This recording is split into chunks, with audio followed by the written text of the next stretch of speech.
My grandma gave me a penthouse for my birthday, but my mom tried to take it away to please her new husband. Hi everyone. 3 days ago, I turned 15 and my grandma gave me the most unbelievable gift. She signed over the deed to her penthouse apartment to me. She doesn't even live there full time. She has a house in the suburbs and only stays in the penthouse when she comes into the city. I was over the moon. It felt like, for the first time in a long while, something good was happening in my life. Because honestly, this last year has been absolute hell. It started when my dad walked out. He'd always been a complete workaholic, barely around, but the divorce still blindsided me. My mom never even told me directly. One day, I just noticed he was gone. Later, I found out he had already filed for divorce almost a year before. By the time I realized what was happening, it was basically over. He didn't even say goodbye to me, just left me one last message: be good. That was it. I haven't seen him since. When the divorce finalized, Mom got the house and full custody of me and my little brother. Dad technically had visitation rights, but he never used them. He just vanished from my life. Then about 2 months ago, Mom dropped another bomb. She'd been dating someone, let's call him Robert, for a few months, and now they were engaged. I barely had time to process that she was even seeing someone before she announced he'd be my stepdad. It felt rushed, forced, and honestly pretty desperate. How do you even know someone well enough in 5 months to marry them? When I finally met him, he seemed distant and cold with me. With my 4-year-old brother, though, completely different. Playful, warm, like he was auditioning for best stepdad ever. At first, I brushed it off as him just being more comfortable with little kids. But a couple of weeks later, Mom sat me down and told me the real reason behind their whirlwind engagement.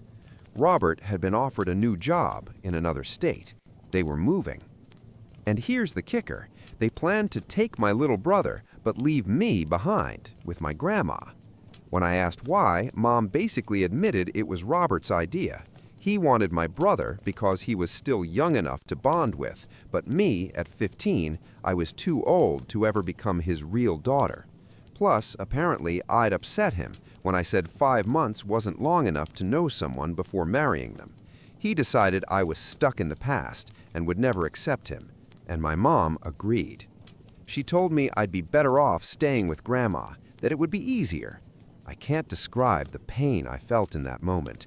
My dad had already abandoned me, and now my mom was essentially choosing her new husband over me. I love my grandma dearly, and moving in with her wasn't the issue. She's the kindest, most compassionate woman I know. But to hear my own mother say I wasn't wanted, that crushed me. I told her I didn't want to wait until the move. I wanted to live with Grandma immediately. Within a few days, I'd packed my things and left. Those last couple of days at Mom's house were silent. I didn't speak to her, didn't hug her goodbye. Honestly, I didn't think she deserved it. The only person I said goodbye to was my little brother, because I knew I'd miss him like crazy. Now I'm at Grandma's, and life already feels lighter. She shows me real love, not conditional affection based on what some guy thinks. Even though the commute to school is longer, I don't care. It's worth it. Every night I call my brother to talk before bed.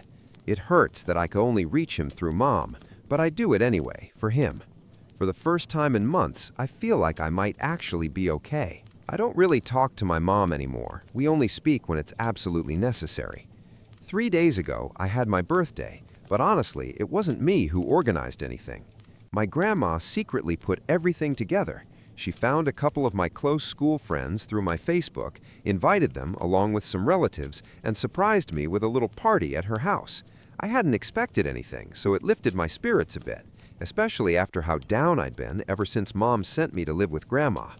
But after we cut the cake, Grandma announced her gift to me, and I was completely stunned. She told everyone that for now, her lawyer would act as trustee of her apartment, but the moment I turn 18, full ownership will pass to me. It was the best news I'd gotten in ages. I didn't even think of telling it to my mom. Turns out, someone else did. Yesterday, I found out that one of the party guests must have told her. That evening, Mom called me, sounding way too cheerful for someone about to drop a bomb. She said she knew about Grandma's gift, and that after talking with Robert, her husband, they decided he wanted to adopt me. But there was a catch. I'd have to convince Grandma to transfer the deed into his name first. She genuinely expected me to be happy about this, as if it meant I could finally join them. I wasn't. I told her straight up that it would never happen, and that she didn't need to call me anymore. Then I hung up. Half an hour later, she tried again, and when I didn't pick up, she sent me a long message. The summary? She said she was sorry if it upset me that she lives by Robert's rules, but I needed to understand that after her divorce, he was the only one who truly supported her emotionally and financially. She claimed Dad wasn't generous, that the divorce settlement and child support were laughable, and that she was lucky he at least left her the house. She admitted Robert wasn't nice to me, but excused it by saying his past relationships failed because of kids from earlier marriages, so I should be understanding. She also said I never abandoned me because I left me with Grandma, whom she knew would take good care of me, and now she'd arranged everything so I could finally come live with them. She ended the message with, "I know you're upset, but I know you love me, and I love you. Just text back, I love you." At first, a small part of me felt bad reading it, but the ending made me furious. She wanted me to bend to Robert's demands just like she does. It was selfish, weak, and pathetic. Honestly, it felt like she had completely lost herself. Half an hour later, I texted back that I will never do what Robert wants, and if she wanted to leave with him, she should. Just leave me here with Grandma like she planned in the first place. I didn't feel like I had anything else to say because her behavior had disappointed me so much. When I told Grandma about it, she was firm. She would never, under any circumstances, sign the deed over to Robert. She barely knows him, doesn't trust him, and believes he'll sell the place right away, leaving me with nothing. Honestly, she's probably right, and I'm glad I stood my ground. But Mom wasn't ready to take no for an answer. This morning, while I was at school, she showed up at Grandma's with my little brother. When I got home, Grandma told me Mom had come to talk face to face about the offer I supposedly ignored. I made it clear I hadn't ignored anything. I had already replied and made myself very clear. This is not happening. I want her to stick to her original plan because I'm not about to convince Grandma to sign over her property to Robert. We don't trust him, and I made that very clear. So I honestly don't get why she keeps pretending not to understand. I was harsh and answered in a sharp tone, but can you really blame me? That's when Mom started crying, saying she just wanted to make everyone happy, but no matter what she does, it never works out. I was furious watching her sit in the living room sobbing, because in reality, I'm the one who should have been crying. I'm the one who both of my parents walked away from. I told her to stop and said she had twisted everything. She wasn't trying to make everyone happy. She was just trying to make herself happy and expected everyone else to bend over backwards for that. Maybe others were willing to go along with it, but not me. I have my own life, and I wasn't going to ruin it chasing after her and making sure she's okay. That stunned her, and not long after, she left. Later, I realized she had blocked me, and now I feel guilty about what I said. So here's my question. Was I wrong for calling my mom selfish and telling her she only cares about her own happiness? Hi everyone. First of all, thank you to everyone who commented on my first post. Reading your replies really opened my eyes. You all pointed out things I hadn't even considered before. For example, that it never crossed my mind that my mom's relationship with Robert might have started before the divorce. Maybe she only admitted to it after the fact because it was easier that way. No one would suspect a thing once the divorce papers were signed. Honestly, I never even allowed myself to think my mom could cheat. But now, I'm not so sure. Either way, it doesn't matter anymore because she made it clear she doesn't want much to do with me. What really hurts is that I can't see or talk to my younger brother, and I miss him so much. We've always been close, and it breaks my heart that some of you might actually be right, that Robert could be his real dad. I try not to think about it, but once the idea was planted, it's been hard to shake. I've talked to my grandma a lot over the past couple of days. Neither of us knows for sure, but it's definitely changed how we see Mom. I think talking to my dad might clear some things up, but I don't know if he'd even want to go there with me. It's been 4 days since Mom last came over, and we haven't spoken since. She blocked me the same day, and later Grandma told me she blocked her too.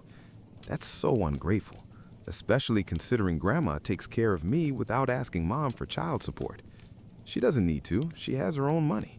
She's doing this out of love, giving up her retirement to raise me. Mom should be grateful, but instead she cuts her off.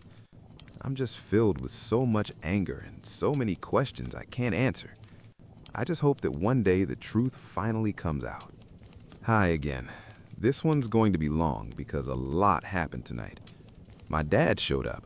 Apparently, my grandma had reached out to him, but she didn't tell me because she wasn't sure if he'd actually come and didn't want to give me false hope. As soon as he found out Mom was engaged to Robert, he decided to come. And when he arrived, he hugged me and said he was sorry. Honestly, that alone shocked me. Then he sat me and Grandma down and told us everything. He admitted that he and Mom had been falling out of love for a long time, but they stayed together for me. Neither of them wanted to break the family. Then about 3 years ago, he started an affair with a coworker. He said he wanted to confess, but never had the courage. Eventually, Mom found out about it about a year ago, and that's when she filed for divorce. Here's the kicker. Mom told him she'd keep it a secret as long as he stayed away from us. She gave him a whole list of conditions. He had to give her the house outright. She got full custody of me and my brother, though technically he still had visitation rights, but he could only see us if she allowed it. On top of that, she demanded huge child support payments and a large share of the marital property, and he agreed to all of it. The only thing he asked in return was that she never expose his affair to me, because he didn't want me to see him as a cheater and hate him forever. So far, Mom had kept that secret, but the price was that I had no relationship with him. He also apologized for always being a workaholic, saying he never spent enough time with me or built a real bond. But he added that it wasn't only his fault. Mom always wanted more, and to keep up with the lifestyle she demanded, he had to work himself into the ground. He admitted that wasn't an excuse, but he wanted me to understand that the blame wasn't just on him. I guess I get that, but it's still a lot to process. Then he explained why he had broken his promise to her and showed up anyway. In the message my grandma had left him, she had mentioned Robert and asked if Dad knew him. That's what made him rush over immediately. Not only did Dad know Robert, he knew exactly what kind of man Robert was, and he wanted to warn us. Turns out my parents and Robert were all part of the same college group. Mom and Dad were already dating back then, but Robert had always been into her. Right before graduation, when they all went out drinking, Robert confessed his feelings. Mom rejected him since she was with Dad, but she only told Dad about it 2 weeks later, admitting she was confused about her feelings. That led to them taking a break for nearly 2 months. During that time, she even went on a couple of dates, including with Robert. It didn't last, and eventually she got back with Dad. When they reconciled, Dad asked her not to keep contact with Robert because it bothered him. At first, she agreed, but later that same year, he found out she had still been talking to him.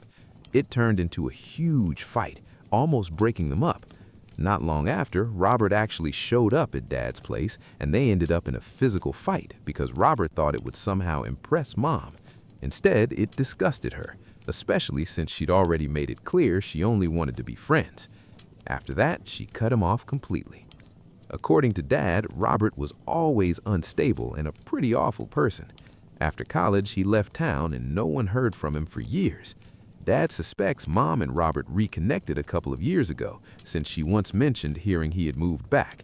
He's not sure when they actually started seeing each other again, but the fact that they're engaged now basically proves she cheated too, which means all the divorce conditions she had forced on him technically lose their weight. Dad said he plans to confront her directly, but before doing so, he wanted me to meet with her yourself and hear her side. Honestly, my head is spinning. I don't know who to believe. Neither of my parents have treated me well, and this whole situation is just one giant mess. I finally talked to Mom. I didn't mention that I had already seen Dad. I just wanted to hear her version without her getting defensive.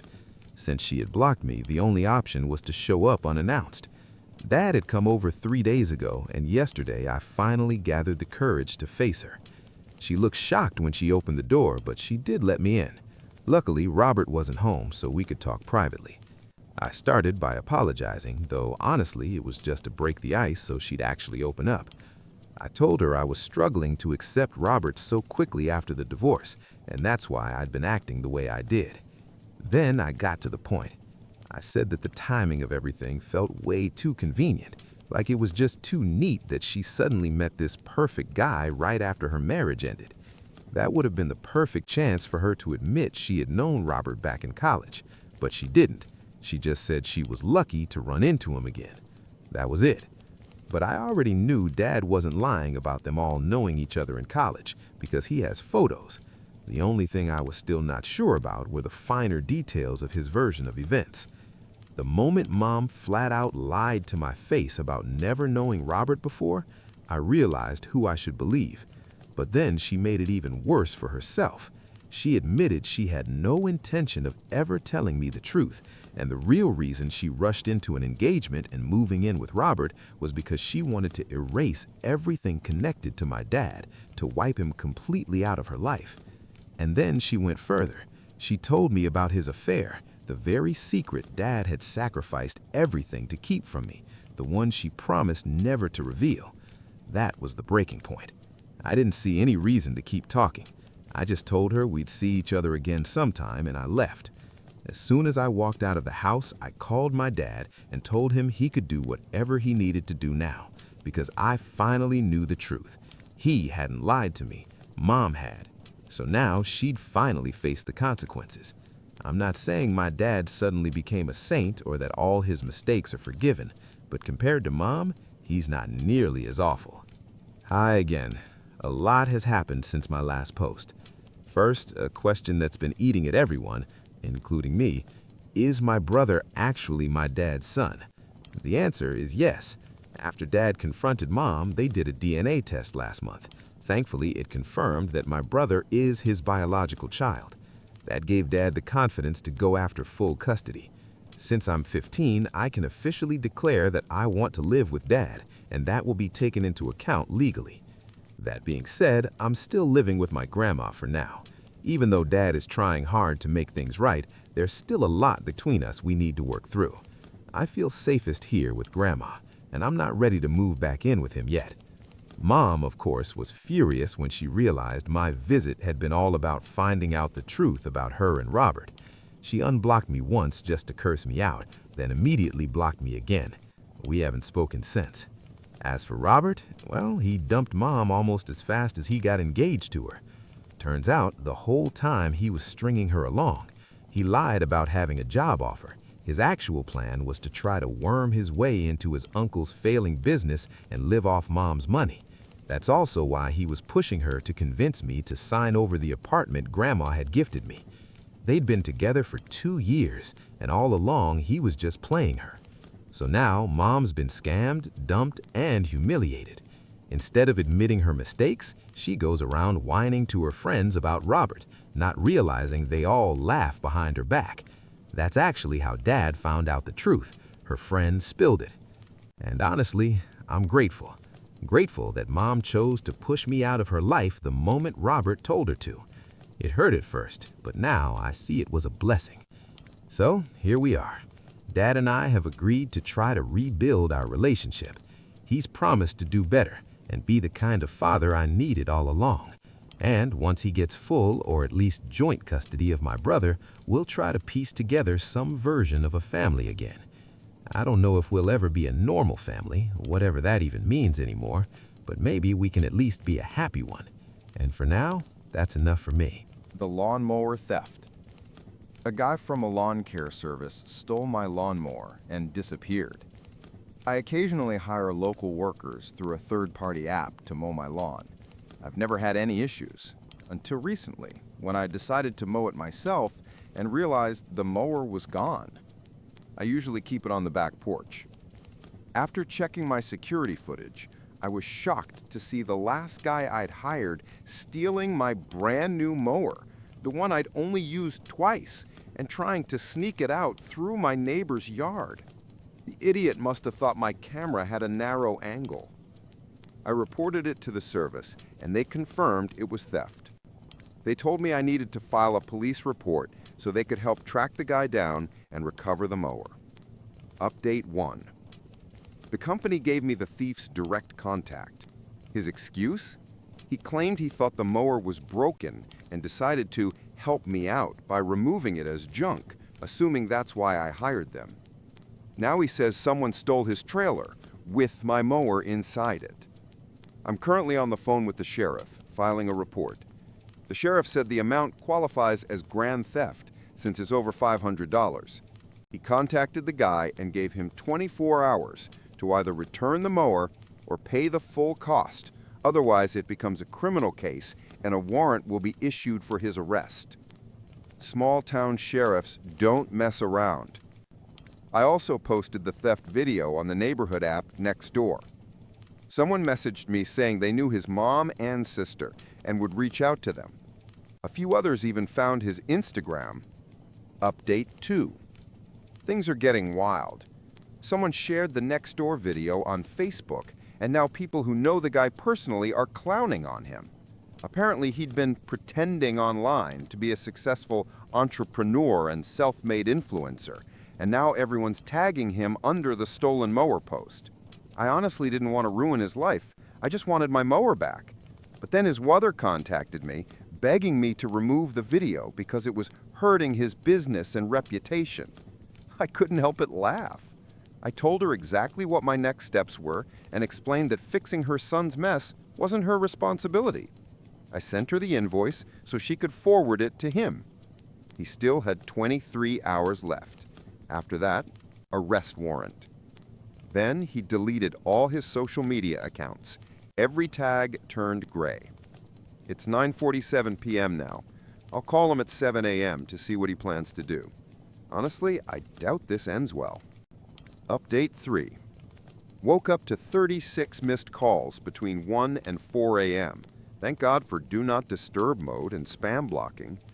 When I tried calling back, the call went straight to voicemail. Then I tried from my Google Voice number and it went through. So yeah, he blocked my main number. I also spoke to his mom again. She's changed her tune now. Said she's tried reaching him too, but he's ignoring her calls. She finally told me, do what you have to do. He's really about to run from the law over a damned lawnmower. Update 4. Finally reached him through his sister. He said he doesn't have the $579 to replace the mower and asked if I could convince the sheriff to give him 2 weeks to get the money together, which is, by the way, an admission of guilt. I told him to borrow from someone or ask his family because I wasn't dropping the charges. He's got 9 hours left. Tick-tock. Update 5. The sheriff sent a deputy over to inspect the property, take my statement, and collect documents from the app that hired him. Guess what? The deputy ran a background check, and it turns out the guy already has a criminal record in another county for theft. They're done waiting. The warrant's being issued. I don't feel bad for him at all. He dug his own hole, now he can sit in it. Then out of nowhere, I get a message from him using a new number. I took screenshots and forwarded them to the sheriff. Here's what he wrote. Hey man, it's Dushan. You posted that video of me taking your mower. I didn't mean any harm. I thought it didn't work and tried to help myself. Lots of my clients asked me to take old gear off their hands. Yours didn't even start when I tried it. I'm not paying for something you just left in your yard. This is your fault, not mine.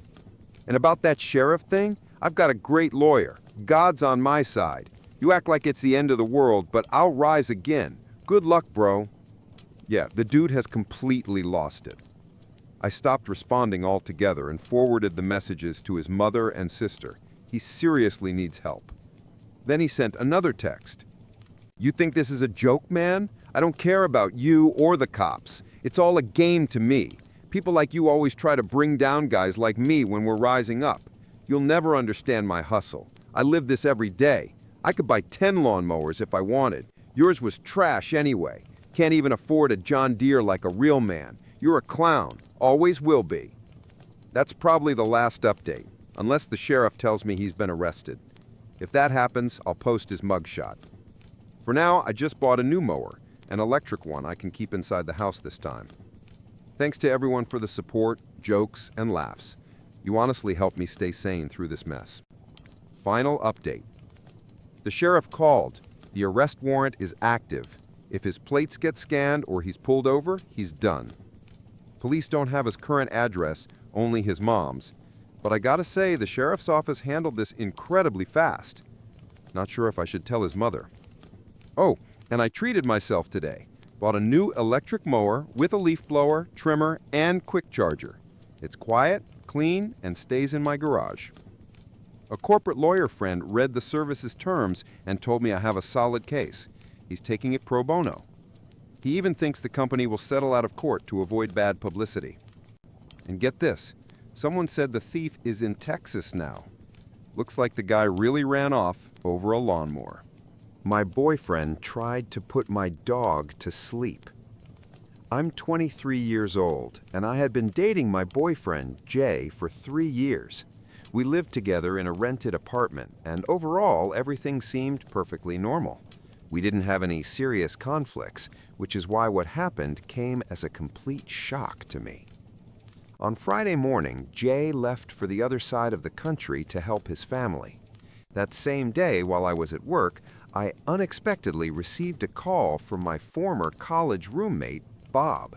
We used to live together at university, and now he works at a veterinary clinic about 80 kilometers from my home. He asked if I had a dog named Stixie. I immediately became worried and said yes. Then Bob told me that someone had brought a dog that looked very much like mine to their clinic to have it euthanized. He sent me a photo. The dog in the picture was mine. I recognized Stixie instantly. I grew up with him. When I left for university, he was so attached to me that I didn't even consider leaving him at home. He moved with me. Bob decided not to perform the procedure yet and kept the dog with him while trying to figure out what was going on. After work, I immediately drove to him and picked up Stixie. Then Bob showed me something else that completely confirmed what had happened. He had recorded a piece of security camera footage from the veterinary clinic on his phone. In the video, you could clearly see my boyfriend Jay bringing my dog to the clinic. He was even wearing the same clothes he had left the house in that morning before I went to work. When I saw that, I was literally speechless. I couldn't understand why he would do something like that. That day, Jay sent me several messages, just like he usually did when traveling somewhere. He asked how I was doing and whether everything was okay. I replied almost the same way I normally would. But now, every message from him felt completely different. I stared at the screen, trying to understand what he was thinking and what exactly he was trying to hide. I was half in shock and half completely numb. Instead of immediately getting angry, I started going through all possible reasons for his actions in my head. We had sometimes talked about the future. We discussed that in a few years we might move closer to his family in the north or even abroad. But none of that explained why he would decide to get rid of my dog. I was torn between the urge to call him immediately, start a huge argument, throw all his things out of the house, and the desire to stay silent and think everything through first. In the end, I decided not to tell him anything until I figured out what to do next. The first question was practical: how to protect myself and my dog. The apartment we lived in was rented in my name. The lease listed only me, even though Jay paid half of the rent. Because of that, I started looking into whether I could quickly make him move out. My dog, Stixie, was with me at that moment.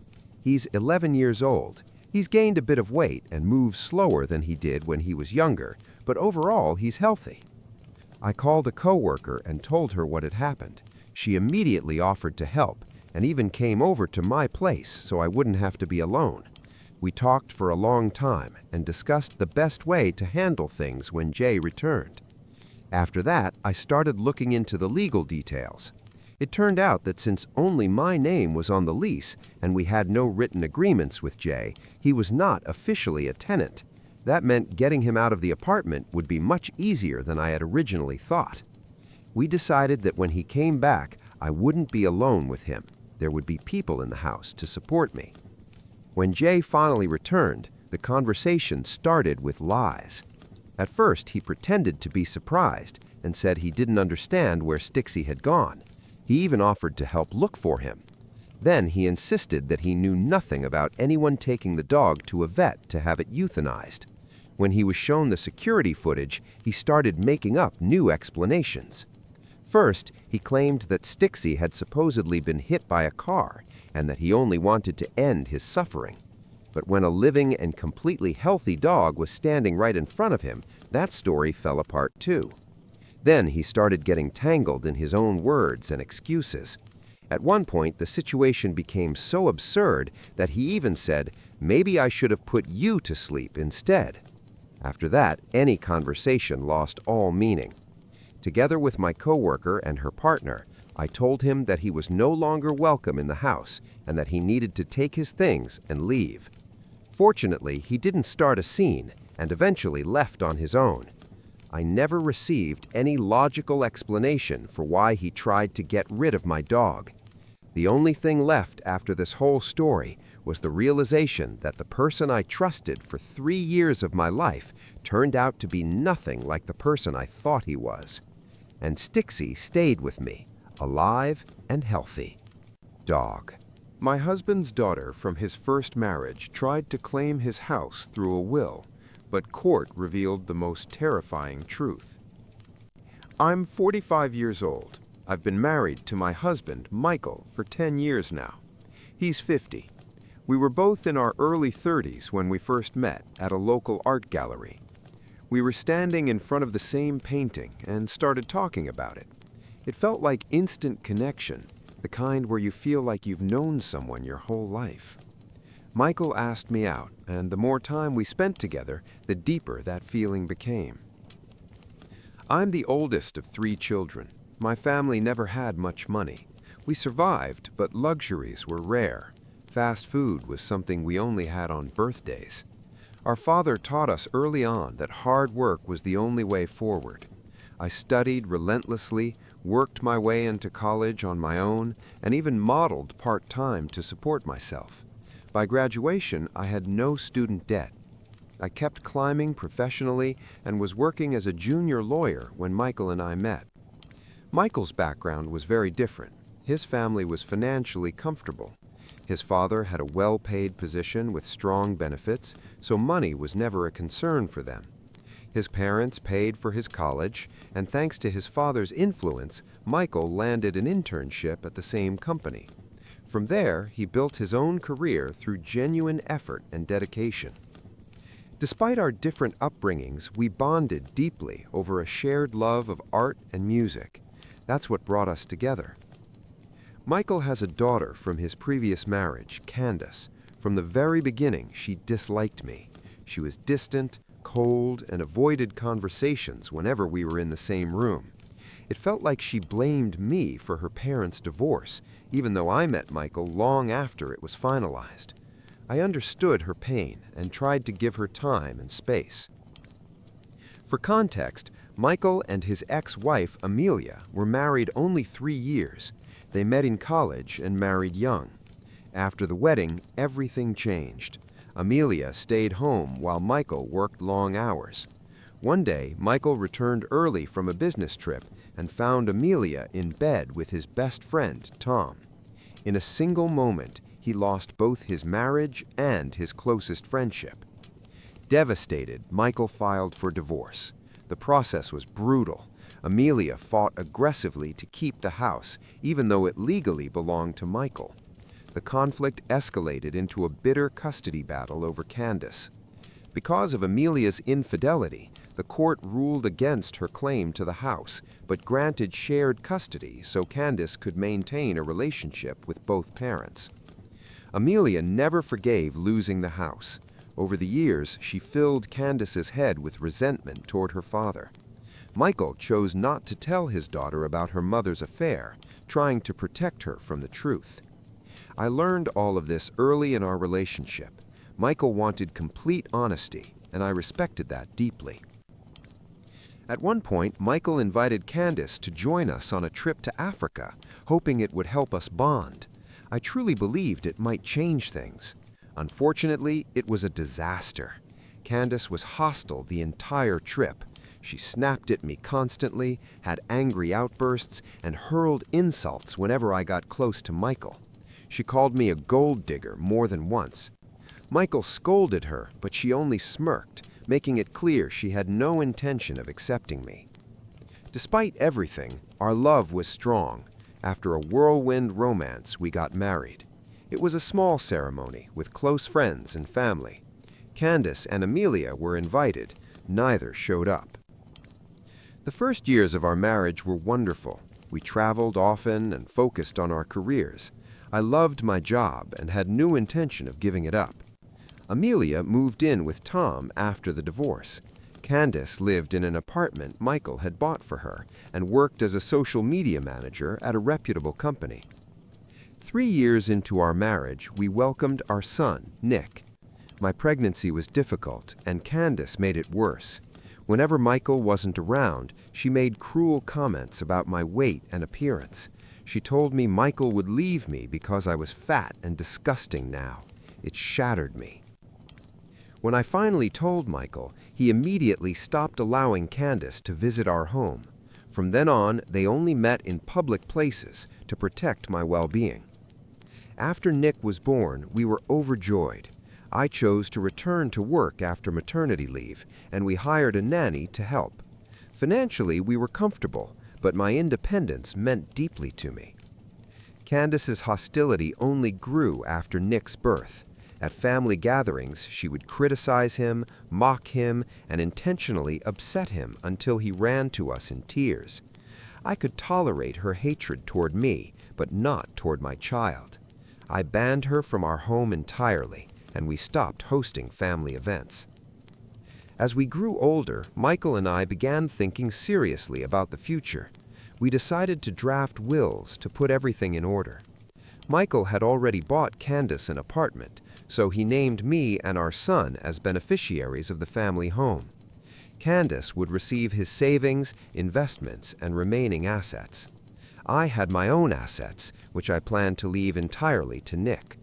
We both felt this was fair and ensured our son's stability.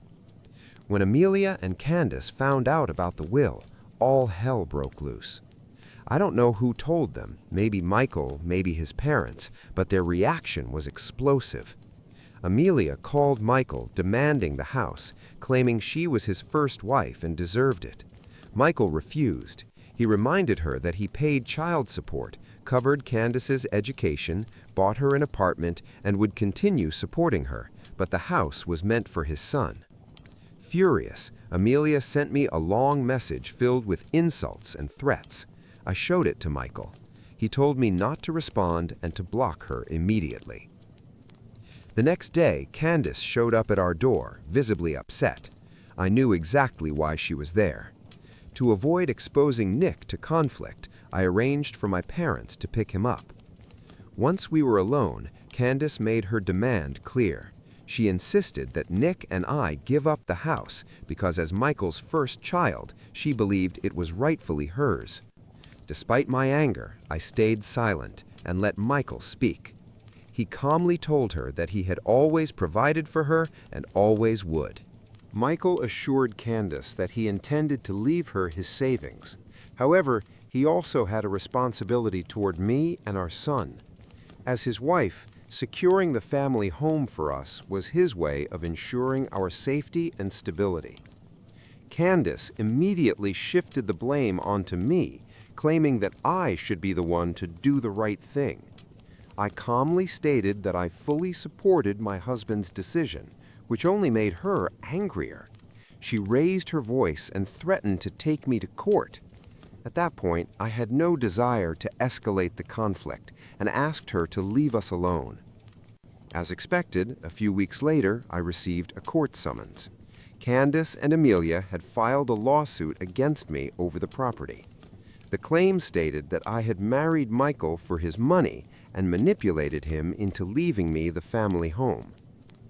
Michael and I consulted our lawyer, who confidently told us that neither Candace nor Amelia had any solid legal standing. Still, despite his reassurance, I couldn't shake my anxiety, especially because I didn't want our son dragged into this mess. As the court date approached, the tension in our home became unbearable. In court, Amelia's lawyer was relentless. He tried to argue that Michael was obligated to prioritize his firstborn daughter above everyone else. They pushed for a full jury trial to determine ownership of the house. Because we lived in Colorado, a jury trial was indeed required, making everything far more complicated. The looming trial kept Michael and me under constant stress. Amelia's legal team played dirty, digging into our past, searching for anything they could twist against us. Our lawyer did his best, but the pressure was overwhelming. Then something completely unexpected happened. Tom, the same man Michael had caught Amelia cheating with years ago, contacted us and insisted on meeting. Michael had cut him out of his life entirely after the affair and didn't want to see him, but I convinced him to listen. I felt that maybe this could help resolve everything faster. When Tom arrived, we half expected it to be another scheme orchestrated by Amelia's lawyer. Instead, Tom came to confess something devastating. Michael sat frozen as Tom admitted that his affair with Amelia had lasted far longer than anyone knew. It had begun even before her pregnancy. I held my breath as Tom continued. When Amelia became pregnant, she told Tom she believed the child was actually his. However, because Michael was financially stable, she chose to hide the truth and remain married to him. Tom begged her to tell Michael the truth, but she refused every time. I was stunned. Amelia had carried this lie for decades, all while aggressively fighting for the house, knowing full well she was hiding something monstrous. Tom explained that he stayed silent because he believed Amelia loved him. But seeing the pain this lawsuit caused us finally made him realize who she really was. He broke down, crying, and begged Michael for forgiveness. Michael remained silent, completely shattered. I felt a mix of rage and heartbreak watching my husband, a man who had believed his entire life that Candace was his daughter, learn that it had all been built on a lie. I had tolerated Amelia's cruelty and Candace's insults for years in the hope of maintaining some semblance of peace, but now there was no point in staying quiet. I immediately contacted our lawyer and shared Tom's confession. He explained that for it to hold weight in court, we needed concrete evidence, a DNA test. So we invited Candace over for dinner under the pretense of reconciliation. The plan was simple: discreetly obtain a glass or utensil for testing. Candace agreed to come, though she behaved exactly as she had always had, rude, cruel, and demeaning toward both me and my son. She mocked us, confident that she and her mother would win the case and that I would soon lose everything. I stayed silent, hoping this would be the last time we ever had to endure her behavior. After she left, we immediately handed her cup to our lawyer. On the morning of the court hearing, we received confirmation. Tom had told the truth. Candace was not Michael's biological daughter. I felt a wave of relief, followed immediately by deep sorrow for my husband, who had been manipulated and deceived for so many years. I told our lawyer I was ready to testify. He agreed it was the best course of action. Standing before the jury, I felt a storm of emotions: anger at Amelia's deception, compassion for Michael, and fierce determination to protect my family. I answered every question honestly.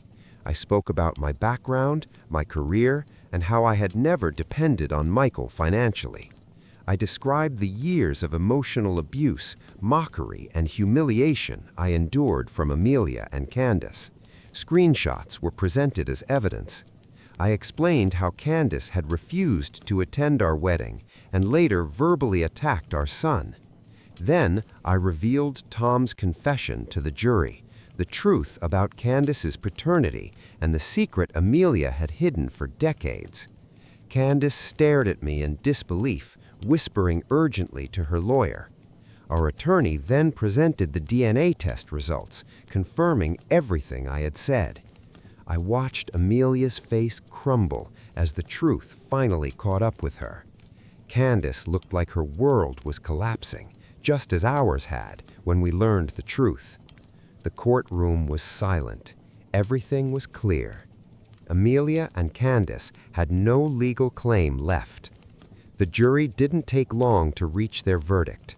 The judge ruled that the family home would remain with us, exactly as Michael had intended. Candace and Amelia were found to have no legal rights to the property. In the days following the trial, reactions from friends and relatives were mixed. Most understood our decision and supported us. Others believed it was cruel to reveal the truth publicly, and Candace's life had been destroyed. But the truth is simple.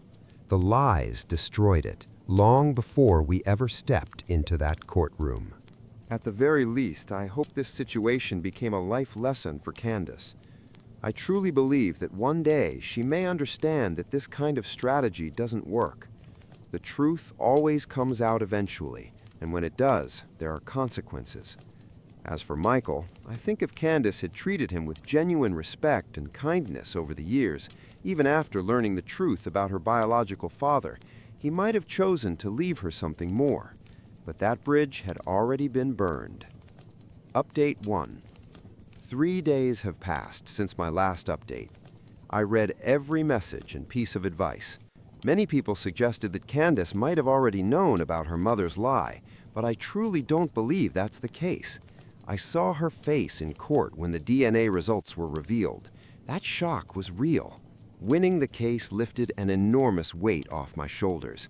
I've decided not to dwell on the opinions of relatives who think we acted wrongly. We didn't drag ourselves into court. Amelia and Candace did. We simply told the truth. What worries me now is my husband. Michael is still struggling to process everything. His world has been turned upside down. Since learning that Candace isn't biologically his, he barely eats and hardly sleeps. I can't imagine the pain of realizing that the child you loved and raised was part of such a deep betrayal. Amelia already put him through hell during the divorce. Now, learning that Tom, the man who slept with his wife, was also the biological father of his first child, has shattered him completely. I suggested therapy. He needs professional help to process this level of trauma. I scheduled an appointment for him, and he starts next week. Update 2. A month has passed, and we're slowly finding our footing again. Michael has been attending therapy regularly, and while healing will take time, I can see small improvements. Unexpectedly, Candace reached out to us last week. Honestly, I assumed she would never speak to us again.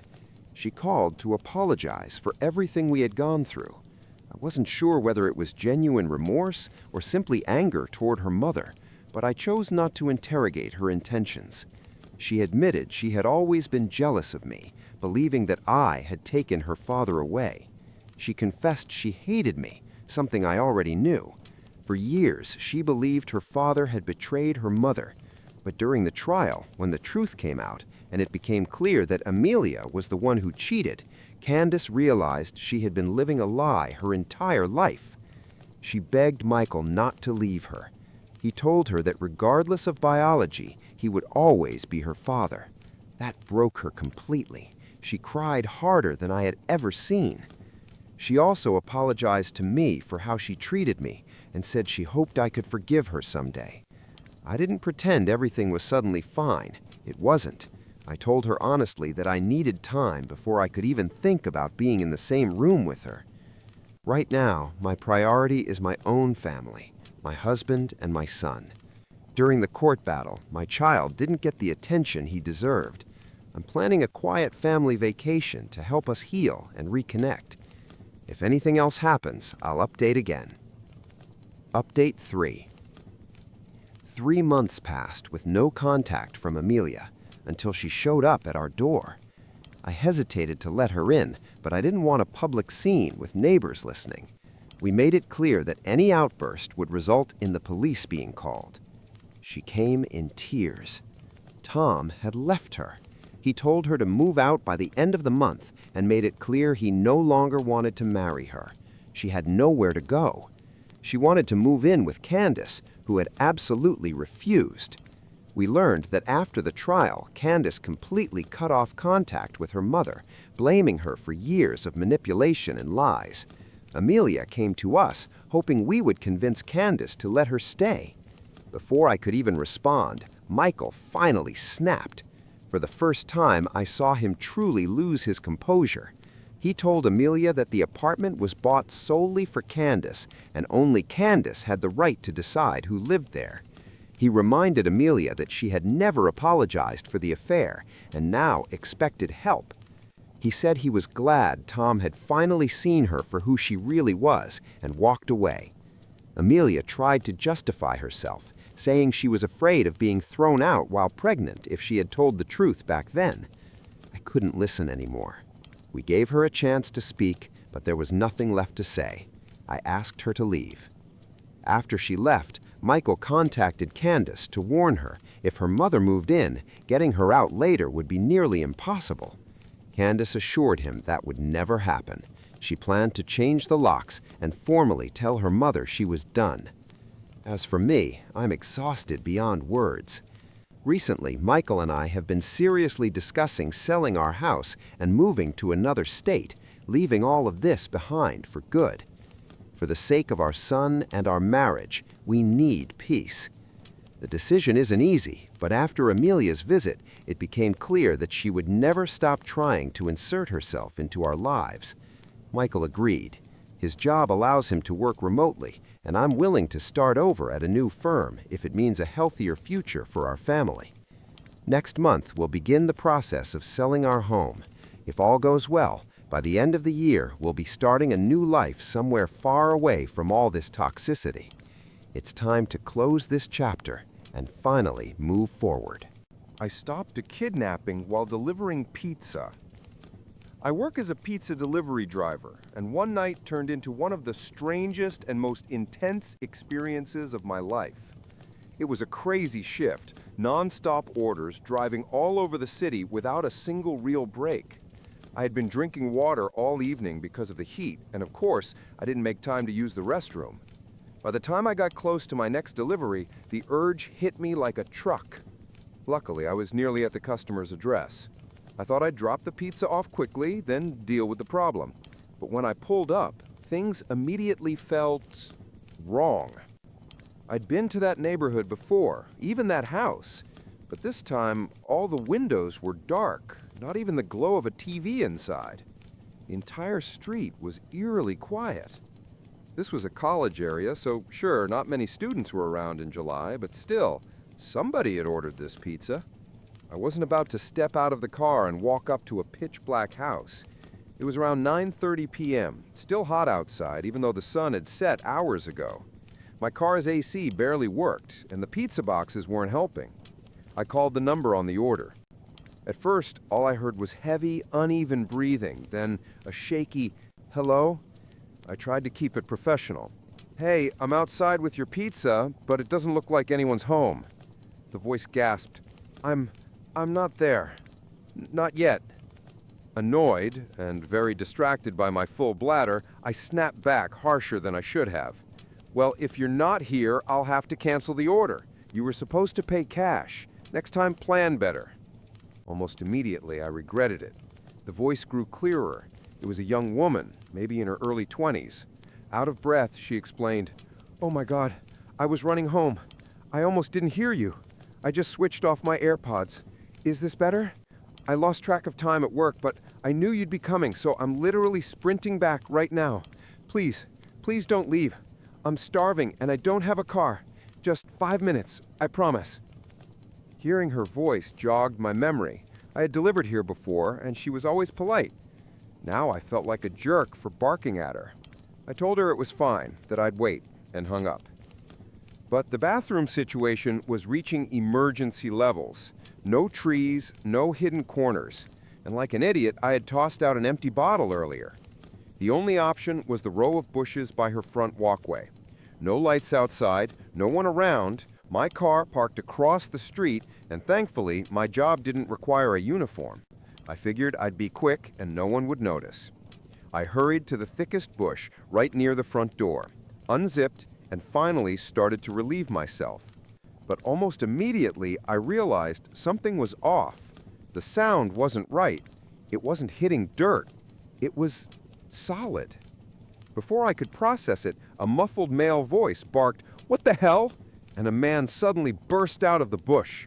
He ran past me, wiping himself off. I must have hit him directly. My eyes adjusted enough to make out his shape, build, and clothes, but he disappeared before I could react. A minute later, I heard the screech of tires down the street. That's when it clicked. That girl had said she was running home, alone, at night, and some guy had been hiding in her bushes by the door. If I hadn't been desperate enough to relieve myself right there, I don't even want to think what might have happened. I was so stunned that I didn't even zip up. I just stood there, frozen, trying to process what the hell had just happened. The reality of it was so terrifying that my brain refused to accept it, desperately searching for some logical explanation that would make it all seem normal. I wondered maybe the bushes led to a backyard and only looked like they were up against the house. Maybe they covered an open basement window or something. But then that voice in my head screamed, "Dude, that guy was wearing a hoodie in 90-degree Fahrenheit. That is not normal. He's bad news. You're in real danger." The thought that I'd been just a couple of steps away from some man hiding in the bushes outside a young woman's home at night sent a chill down my spine. My fight-or-flight response completely broke down because instead of running, my dumb brain decided to do the absolute worst thing possible. I walked closer to investigate. There had to be a reasonable explanation, right? Some non-creepy reason for a guy in a hoodie to be crouched in the dark shrubs? I circled around, turned on my phone flashlight, and aimed it behind the bushes. But if something looks scary in the dark, trust me, shining a beam of light on it can make it 100 times worse. That's when I saw it. A bag. It was an old, beat-up drawstring backpack, a little damp from, well, yeah, I'd accidentally splashed it. Still in a fog of shock, I reached for it thinking, okay, maybe this explains it. Maybe he's homeless. Maybe he was just resting here. But when I opened the bag, reality hit me like a truck. Inside were a sharp hunting knife, a roll of duct tape, and a bottle of pills. At that moment, every illusion I'd been clinging to shattered. My body flipped into full survival mode. Adrenaline and instinct kicked in like never before. Gone was the frozen, confused idiot. I became laser-focused on one single goal: get to the car. I dropped the bag like it was on fire, bolted across the street, jumped into my car, and floored it before the door had even shut. I didn't stop until I hit a red light several blocks away. Only then did I pull over in the lot of a 24-hour pharmacy, shaking uncontrollably, trying to catch my breath. When I finally calmed down enough to think clearly, the first question hit me. Do I call the cops first, or the girl who lives there? I mulled it over for what felt like 10 seconds, but when I glanced at the clock, an entire hour had passed. My brain was still scrambled. Eventually, I told myself, all right, I'm safe in my locked car with the engine running. If anything goes down, I can drive away. But she might not know what's waiting for her. So I started dialing her number. Then a horrifying thought stopped me cold. What if there is no girl? Sure, I was 90% sure I'd delivered here before, but what if I was mistaken? What if the girl on the phone was just bait, a setup to lure me into a trap? Every pizza delivery driver alive has heard of the evil genius case. I replayed the phone call in my head. She'd been panting, said she wasn't home, begged me not to leave. The whole thing was weird, way too weird. Nope, can't risk it. Call the cops first. So I dialed 911. The operator was calm, professional, thank God, because by then I was completely falling apart. I kept rambling, tripping over my words, trying to explain 3 different points at once. You have to get there before the girl arrives. He wasn't waiting for me, he was waiting for her. But then again, maybe she doesn't even exist. But I did talk to someone on the phone, so if she is real, you need to find her because she has no idea what's happening. And listen, I only checked part of the bushes. There could be more than one of them. Oh, and you'll know the guy when you see him because, I peed all over him. Not on purpose, just... Long story. Finally, the dispatcher told me to stop talking and just stay on the line. And then, her number popped up on my phone. Incoming call. I couldn't answer without disconnecting 911, so I ignored it. Seconds later, a text came through. Hey, I'm here, but I don't see you. I blurted it out to the operator, and they said the officers were just a couple of minutes away from the address. But my stomach twisted with guilt. Rationally, I knew the odds of her being some kind of scammer were tiny. Much more likely, she was a real girl walking straight into a nightmare. I unmuted the line and said, I'm going back. I can't just sit here. They definitely didn't like that answer, but I had already turned the car around. My heart was pounding out of my chest, and the whole way I was muttering under my breath, shh, fuck, fuck, fuck. And then I saw her. Almost 7 years ago, my family cut me off completely and threw me out of the house. At the time, I was only 22, still working my first job, not financially stable enough to rent on my own. It all happened so suddenly that I had no time to prepare, emotionally or financially. And the reason for all of it was my sister, Hannah. Hannah and I were never especially close. She was quite a bit older than me. By the time she was 27, she married her boyfriend, Pete. They stayed married for about 3 years before she filed for divorce, claiming Pete had been cheating on her with one of my friends. Back then, I was still living with my parents after college, saving money before moving out. Everything at home was fine until Hannah came back one night in tears, declaring she'd discovered Pete's betrayal. According to her, he had been having an affair for 6 months, and somehow it was my fault. The reason? I had introduced Pete to my friend Emily. She had been struggling to gain weight, and since Pete was a certified nutritionist, he offered to help her out. That was it. Hannah twisted that into a story that Emily was the woman Pete cheated with. I was stunned. Emily and I weren't super close, but I knew her well enough to believe she would never get involved with a married man. And Pete, if anything, he always seemed hopelessly devoted to Hannah. He talked about her constantly, and not once in those 3 years did I see anything suspicious. But none of my doubts mattered. My parents instantly sided with Hannah. They didn't ask for evidence, didn't question anything. They just took her word for it. I can't blame them for choosing their daughter over their son-in-law, but what broke me was how quickly they turned on me. Hannah stormed into the house one day, hysterical, and convinced them that I was to blame for ruining her marriage, simply because I had introduced Pete to Emily. Within minutes, they told me to pack my things and leave. When I begged them to listen, they said if I didn't go on my own, they'd throw me out. And just like that, I lost my home and my family in the same day. I still remember sitting on the curb outside with my bags, crying for an hour before finally calling a friend to let me crash at his place. I tried reaching out to my parents in the days that followed. Calls, texts, visits, nothing worked. They blocked my number. The one time I went to the house, my mom threatened to call the police if I didn't leave. That's when it hit me. They truly believed I was responsible. Looking back, maybe I shouldn't have been surprised. Hannah was always the favorite. I was the unexpected second child, the one who got leftovers while she got the spotlight. As kids, it didn't matter much to me, but I never thought that favoritism would destroy my place in the family entirely. Pete blocked me too. No explanation, no chance to defend myself.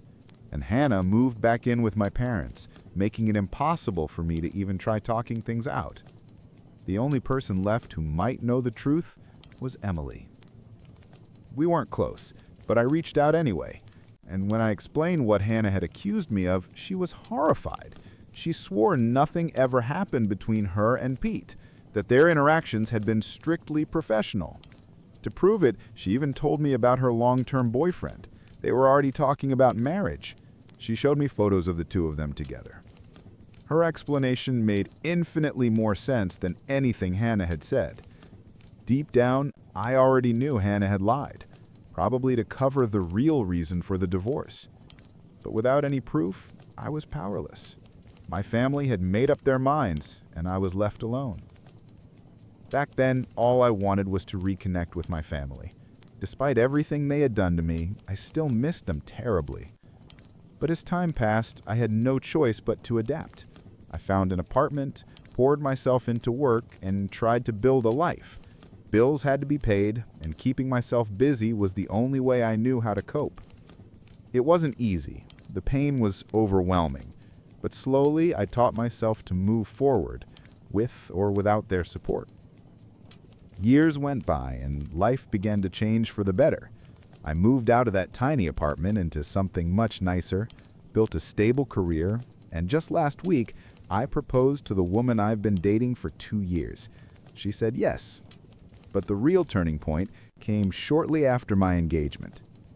A few days after my fiancée, Lisa, posted our engagement photos on Instagram and cross-shared them to Facebook, I got an email. Not just any email, but the email that finally explained everything that had happened years ago, complete with proof. It turned out that Lisa, who works as a doctor, had once met Pete, my former brother-in-law, at a medical seminar. They had stayed loosely connected on Facebook. That's how he stumbled across our engagement post. For the first time in years, I was glad the world was so small. Instead of messaging me directly, Pete chose to send an anonymous email. Later, he explained it was because he didn't want to seem awkward. After all, years had passed since the divorce, and he had no desire to look like someone still clinging to the past. He also admitted that since he blocked me back then, it felt strange to just pop back up in my life. But what mattered was the content. The email laid out the full truth behind the divorce, and it completely shattered the story Hannah had built. It was Hannah who had been unfaithful, not Pete. And worse, she had cheated with my friend Frank. At the time, Frank worked as a cashier at the local grocery store. Never in a million years would I have suspected anything between them. They'd been so careful to hide it. But Pete eventually found out. When confronted, Hannah tried to twist the situation, telling Pete that it was my fault. She claimed I had introduced her to Frank, even encouraging their connection by mentioning his interest in music since she was a decent singer herself. From there, she said, things just happened. To cover her tracks, she even insisted I had helped them hide the affair all along, which was, of course, a blatant lie. Pete admitted he was furious when he found out. Instead of thinking clearly, he blocked everyone in my family, including me. Looking back, he knows it was the wrong move, but at the time, anger clouded everything. The email itself included screenshots of conversations between Hannah and Frank. Messages where they openly confessed their love, joked about how easy it was to fool Pete, and arranged secret meetups. Hannah had even signed off using her rarely mentioned middle name, something only a few people knew. There was no denying it. Reading those messages was surreal. For the first time in years, I had undeniable proof. Hannah had lied about everything. I eventually confronted Pete in person after realizing he was in Lisa's Facebook friends list. He admitted that Emily, my friend who had originally been accused, had told him her side years ago. He just never told me because he didn't want to stir things up again. He regretted it now, because if he had spoken up earlier, I could have cleared my name long ago. Still, he was willing to help me now. Pete and I agreed that Hannah's lies had destroyed enough lives, and neither of us wanted her manipulations to stand unchallenged any longer. The truth was clear. Hannah had weaponized her family's trust to protect herself, even if it meant sacrificing me. She dragged my name through the mud, convinced my parents to disown me, all to keep her own reputation intact while she pursued her affair. And for the first time in years, I had the evidence to finally set the record straight. I'm certain my sister never once tried to tell our parents the truth. Instead, she kept feeding them lies during the divorce, and they swallowed every word without hesitation. She knew that if our parents ever discovered she was the one who cheated, she'd be in serious trouble, and she just couldn't allow that. Well, now the truth is finally out, and I'm going to use it to destroy her life the same way she destroyed mine all those years ago. I wasn't sure if my parents were still living in the same house, since I hadn't seen them in 7 years, but an old neighbor confirmed they never moved. Even better, Hannah still lived there. That didn't surprise me at all. She was always lazy and hated responsibility. Living off aging parents while they did everything for her was exactly her style. 2 days ago, Pete and I showed up unannounced. My mom opened the door, and we pushed our way inside before she could react. My dad and Hannah were sitting in the living room, the happy family reunited, but only for a moment. Their faces twisted as soon as they saw us. My dad immediately started shouting, threatening to call the police if we didn't leave. I told him he could do whatever he wanted, but only after reading the documents we brought. My parents looked confused, while Hannah turned pale and bolted to her room. I figured she was trying to avoid the inevitable, but there was no escaping it. Pete pulled out the divorce papers and screenshots of Hannah's messages with Frank, while I explained the real story. Pete also revealed how Hannah had been forced to give up our grandmother's diamond heirloom ring to settle the divorce, since her teacher salary couldn't cover the payout. My parents were stunned. We sat there watching as the drama unfolded. My dad demanded answers from Hannah, but when she tried lying yet again, even with the evidence right in front of her, he'd had enough. He packed her belongings, shoved them into a bag, and kicked her out of the house on the spot. I didn't need to be told twice. Pete and I walked out together, leaving Hannah begging our parents to let her back in, exactly the way I had once begged them years ago. It was the sweetest revenge. I felt nothing but satisfaction. A couple days later, Hannah showed up at my place, demanding I fix things with our parents. I don't even know how she found my address, but I told her point blank that I owed her nothing. She ruined my life, and I simply returned the favor. We were even now. Apparently, she has no pride left, because the moment I said that, she broke down sobbing, calling me a monster. I honestly didn't care. I put on my headphones, turned up the music, and let Lisa keep working peacefully in her office. Eventually, she left, but not before scrawling a message on my door with a marker reminding me that I'm a vengeful monster. To be honest, I don't feel bad about what I did. I don't think I'm the villain here. I didn't lie or scheme like she did. I just exposed the truth. So, am I really the bad guy for ruining my sister's life and getting her kicked out of our parents' home 7 years after she blamed me for her divorce? Drop your thoughts in the comments. Update 1. Hannah didn't stop bothering me. Even after a week, she kept calling non-stop, 14 times in a day. I finally threatened to involve the police, and that made her back off, at least for now. I have no idea how she keeps getting my number after I block her, but apparently she has her friends add me into group calls from different numbers. She's tried guilt-tripping me, saying her teacher salary isn't enough to live on. But I know that's not the real issue. What she really hates is finally having to pay rent, utilities, and groceries herself. And honestly, that's not my problem. As for my parents, they're not much better. They found me on Facebook after seeing Lisa's engagement post. Now they're suddenly interested in being part of my life again. They even hinted that they expect to be invited to my wedding. They still haven't apologized, but somehow think they deserve to show up on one of the most important days of my life. Lisa and I laughed reading their messages because they were so delusional it almost seemed like a bad joke. But in truth, the whole thing is more sad than funny. Update 2. Hannah showed up at my house again, even after I threatened to report her for harassment yesterday. I was getting ready to leave for work, but she stopped me by flopping onto the hood of my car, refusing to move until I spoke with her. It was incredibly annoying, and this time I actually called the police. They took her away while she screamed and cried, trying to paint me as the bad guy. Unfortunately for her, nobody bought it. It took some time to file the official report against her, but as soon as I did, I rushed to work so this incident wouldn't ruin my day. I figured my parents would bail her out since she's their favorite, and I was right. They sent her home and then followed up with a long message telling me I had been too harsh and unfair to them over a mistake they supposedly made almost 10 years ago. It was laughable. Nothing my sister and parents did to me back then could ever be called merciful or fair. No mercy stopped them from literally throwing me out of the house with nowhere to go.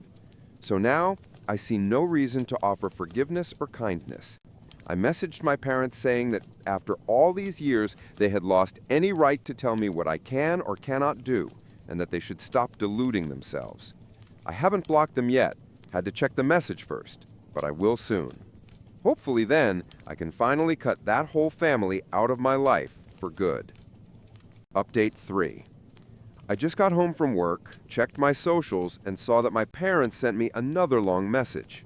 Lisa and I read it together, and I swear it was the funniest thing I've ever seen. These poor people don't realize that nothing they say or do now can hurt me. I just laughed at how pathetic they are. They still think we're a family and announced they'd taken Hannah back, claiming both of their children deserve a second chance, as if I was ever in the wrong. They expected Lisa and me to visit them for dinner before my wedding to civilly resolve our differences. Too bold of them to assume I'd ever want them anywhere near my wedding. We laughed at their absurd message, and I responded that I had zero interest in any invitations from them. I'm perfectly happy living my life without them, just like I have for the last 7 years. They made it clear long ago that I'm better off without them. I'm grateful it took me so long to realize that. I no longer need them or their so-called forgiveness. They can continue playing happy family with Hannah all they want. I don't care. After sending that last message, I blocked them permanently. That's it. I'm done. I'm sure they'll try to contact me again somehow, but it doesn't matter. Lisa is the only family I need, and I'm happier than I've ever been with just her. My parents and sister never could see past their own noses, and I doubt they ever will. Next time they try to reach out, they'll be talking to my lawyer. My parents are filming my life. My parents and I travel around the country in an RV. They post our lives online, and I hate them a little more for it every single day. When I was around 7, my parents decided to live in a camper and travel across the US. My dad works remotely, and my mom is a lifestyle blogger. She's not super famous, but popular enough that sometimes people recognize us in public. So, a camera has been pointed at me for as long as I can remember. For privacy reasons, I'm writing this from a throwaway account. I've already had more unwanted attention than most people see in a lifetime, and I'm exhausted from it. I sleep on a tiny bunk bed I outgrew years ago. The top bunk is the only place where I can keep my personal things. I don't even have a room, just a curtain. And honestly, thank God I'm an only child, or I'd have to share even that little bit of space. I was homeschooled most of my life, and when I hit high school, I insisted on switching to an online program. I'm 18 now, and I don't have a single real-life friend. We never stay anywhere longer than a month. I don't have a job either. It's impossible when you never live in one place. I could try online work, but that still wouldn't give me the independence to move out. I've talked to my parents about our lifestyle more times than I can count, but they're so deep in denial they truly believe this nomad life is the best possible way to live. They act like I'm some pet they can drag along on their adventures. I hate traveling. I can't stand the heat, the bugs, or the endless hiking. I'm sick of sleeping in different parking lots every week. I can't wait for the day I can finally escape, away from their sunrise hikes and the ever-present camera shoved in my face. Yes, I've technically seen the whole country, but does that mean I'm not allowed to want a normal life? To go to college? To have friends? It feels like I'm asking for too much. Comments and my thoughts. People often tell me how lucky I am to live this way, but honestly, it's lonely beyond words. Someone once asked if I had any other relatives I could stay with. Sadly, I thought I didn't. My current plan is to find some kind of online work, save as much money as I can, and eventually rent a small apartment. I've also been talking to an online friend about possibly becoming roommates someday to share expenses. College might be my best shot at getting out, even though it's expensive. It would at least be a real step toward freedom and maybe a chance to finally have a life of my own. Still, I'm nervous. Being homeschooled left me far behind academically, and high school was already hard enough. Honestly, I'm just proud I managed to graduate from online school at all, instead of continuing full homeschooling. Someone joked that if I started making content about escaping my hipster parents, I'd probably go viral. And yes, the thought crossed my mind. Not for fame, but to raise awareness about what it's like to have your childhood turned into content. But I decided against it for a few reasons. First, it wouldn't be sustainable. People would lose interest after the story was told. Second, I'd need a stable, safe environment before putting myself out there publicly, and I don't have that yet. But most importantly, my life has already been on display without my consent. The only thing that's ever been truly mine is my privacy, and I don't want to give that up too. First update. Hi again. About a week ago, I posted about my awful experience living in an RV with my parents for nearly 10 years. It hasn't been long since then, but so much has changed. After the post blew up, I received hundreds of messages, people offering advice, sharing resources, and some even offering help in person, a few of which were questionable, to be honest. But most were kind, genuine people who just wanted to help, and I truly appreciate it. To be honest, it was overwhelming and I couldn't respond to everyone. But even if I didn't reply, I read everything. One question that kept coming up was, do you have any relatives you could stay with? I used to think the answer was no. My dad's side is non-existent, and my mom completely cut ties with her family years ago. She never talked about them. I didn't even know if they were alive. All I had was my mom's rare maiden name and her birthplace. Turns out that was enough to start with. It's ironic. I've always kind of hated the internet because I never had a choice in being online. My life was public without my consent. But for once, I'm genuinely grateful it exists. With some effort, I managed to find information about my mom's family, including my grandmother's old Facebook profile. It took a while to work up the courage, but eventually I messaged her. I told her about my mom, about myself, and about my situation. I won't share the details of why my mom cut contact with her family. That's not my story to tell. But my grandmother was shocked to learn she had a granddaughter she never knew existed. She was even more horrified to find out how I'd been raised. Through her, I discovered that I have an aunt and an uncle. My grandmother told them everything, and now I'm in touch with all three of them. They all want to help me get out, and since I'm legally an adult now, it's finally possible. I won't reveal too many details for safety reasons, but I've already arranged to move in with my aunt. She lives in a big city on the West Coast, a place full of opportunities for college and work. And yes, I'm planning to enroll in college soon, which feels surreal but exciting. My uncle has kids of his own, but my aunt lives alone and offered me her spare room for as long as I need it. She even bought my train ticket herself. I already have enough money to make it to the station. It still feels strange to say it out loud, but I'm talking to my family now. Real family. I'm still figuring out how or if I should tell my parents. My mom doesn't even know where her relatives live, so even if I said who I'm going to, she wouldn't know where that is.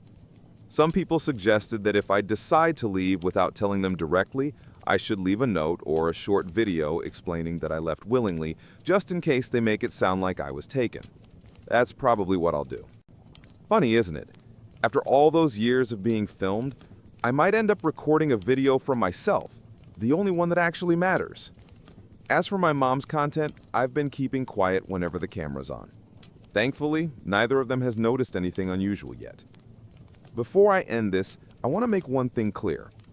Most of the people who reached out were kind and helpful, but if you tried to guess who I am, luckily commenters called them out and they deleted their posts. Some even messaged me privately trying to figure it out. I get the curiosity, I do, but I made this post anonymously for a reason. I've had enough attention to last a lifetime, and I'm done with it. So please, even if you think you figured out who I am, don't share it. Let me keep what's left of my privacy. Long story short, I finally have a plan to leave and a safe place to go. If someone had told me 2 weeks ago that not only would I have a way out, but that I'd reconnect with family I didn't even know existed, I never would have believed them. Final update. Hi everyone, I'm not planning to post another update for now, but I wanted to calm those who were worried about me. I'm doing fine. Truly, thank you all for your kindness and support. To answer some of the concerns people had, yes, I'm aware I don't really know my mom's side of the family yet, and I promise I'm being careful. I understand why my mom doesn't talk to them, and honestly, after seeing the documents and hearing their side, I believe them. They showed me actual court papers and messages that explained everything. My train isn't today or tomorrow, so before leaving, I'm still keeping in touch with them. They've been genuinely caring and trustworthy so far. My aunt, the one I'll be living with, is incredibly sweet. We already found a few shared interests, and she makes me feel welcome. Oh, and I don't think I mentioned this before. I'm applying to college. For the first time, it feels possible. Hopefully, I'll be living in a dorm, so I won't stay with my aunt for long, just until things settle down. Some people told me not to record a goodbye video for my parents, and you're right, it would only be used for their content. I was angry and hurt when I thought about doing it, but I've realized it's not worth it. Maybe one day I'll talk to them face to face, but not now. Someone gave a really smart piece of advice, to contact the local police non-emergency line once I move, just to let them know where I'll be staying and ask for a welfare check after a few weeks. That's actually a brilliant idea. Thank you for that suggestion. Second update. Hi again. It's been some time, and I wanted to share how things turned out. In my previous post, I said I'd gotten in touch with my relatives on my mom's side and might have a place to go. Well, I did it. I'm safe now, away from my parents, and we no longer speak. My aunt is an absolute angel, kind, understanding, and full of warmth. My grandmother and uncle are just as amazing. When I first arrived, my aunt and grandma took me on a mini shopping trip.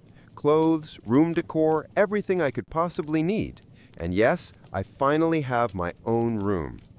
My uncle introduced me to my cousins. He has a son and a daughter about my age. We've already become good friends. We hang out, laugh, and just live like normal teens. My aunt helps me research nearby colleges, but keeps reminding me not to rush things, that I can take my time, and that her home will always be open to me. She's someone I've grown to deeply admire. The more time we spend together, the more I realize how much we have in common. I'm endlessly grateful for the love and acceptance they've shown me. For the first time in my life, I'm discovering who I really am. I changed my hair color and cut, picked out a new nickname, and that's what I go by now. My cousin helps me with makeup and shares her favorite music. She calls herself a cringe-free pop fan, but honestly, she's awesome. I even made a private Instagram, only 5 followers, and I plan to keep it that way. For once, I feel like a normal teenager. I look in the mirror and genuinely like who I see. I didn't realize how uncomfortable I'd been in my own skin before, always trying to take care of everyone else, but never myself. Now, I'm finally free to breathe, to grow, to just be.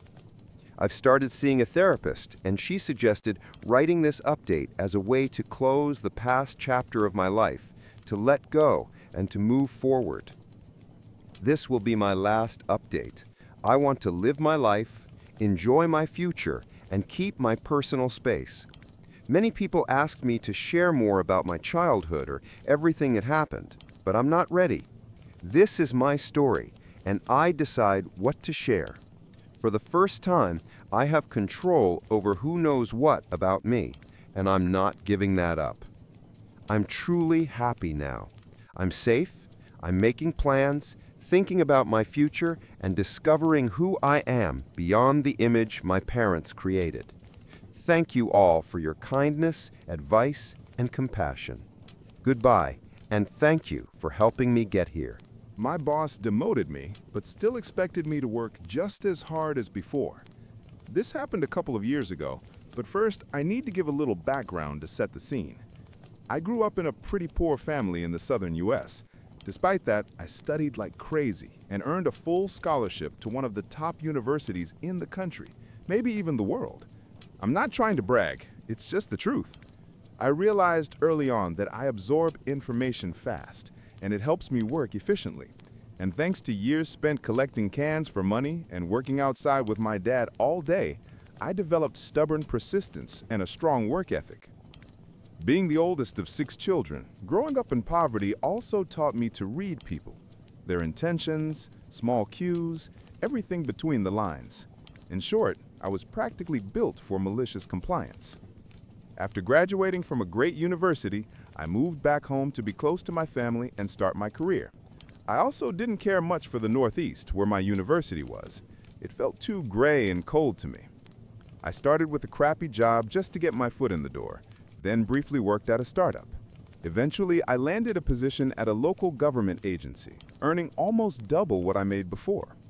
The agency, well, specifically our county office, was notorious for insane turnover, awful coworkers, and an overall toxic and exhausting environment. Add to that the clients, who were often some of the most difficult people in the community, and the job drained every ounce of energy a person could have. But for a young guy, the salary felt good enough to deal with the pain. So when they offered me the job, I accepted, as cheerfully as someone can when walking straight into hell. I started in May. I worked my butt off from day one. I read the entire 350-page manual in my free time. I took on unpaid side tasks. I helped coworkers, even if it meant working more hours than I could handle. Sometimes I'd show up at 8 a.m. and wouldn't leave until 2 or 3 in the morning. I once had to cancel a long-planned date with my serious girlfriend because they called me in unexpectedly, and I stayed until late at night. I consistently worked far more than I wanted, but they just kept piling on work because I was performing well.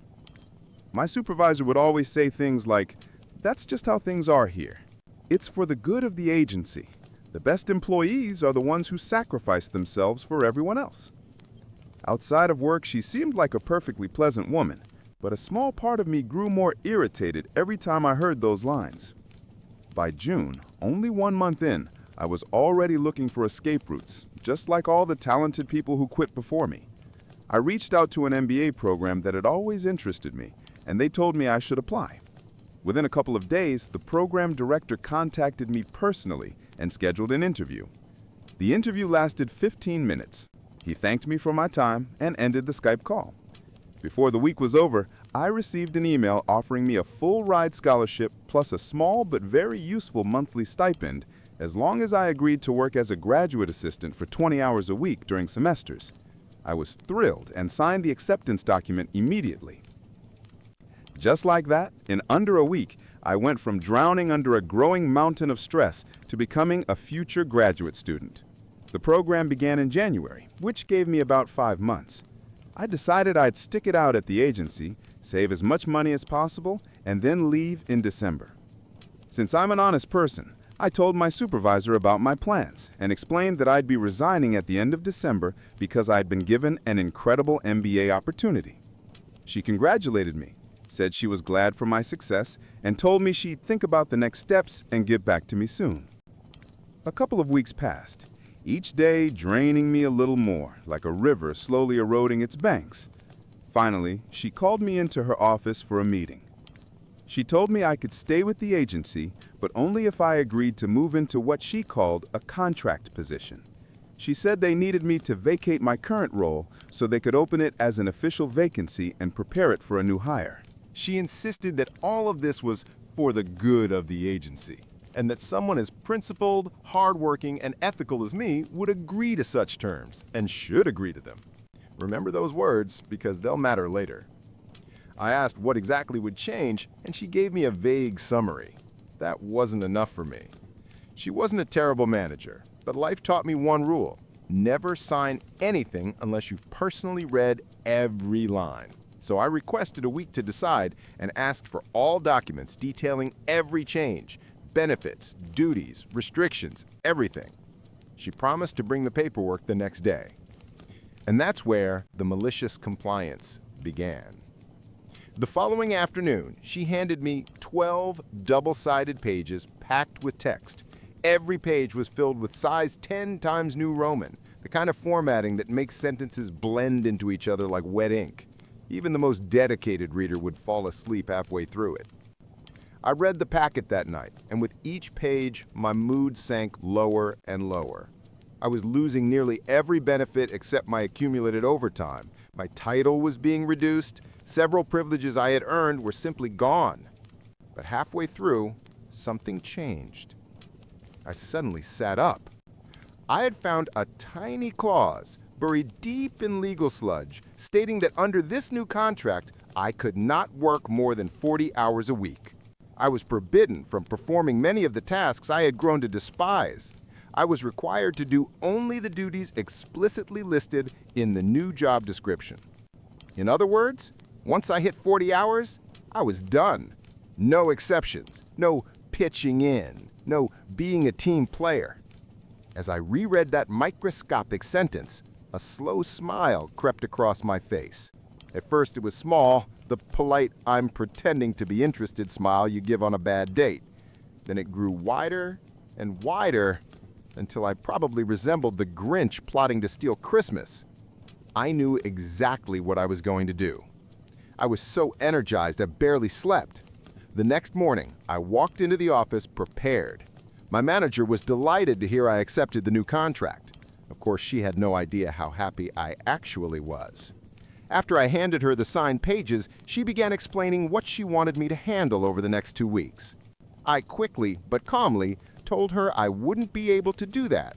I explained that as a responsible and ethical employee, I must strictly follow my new contract.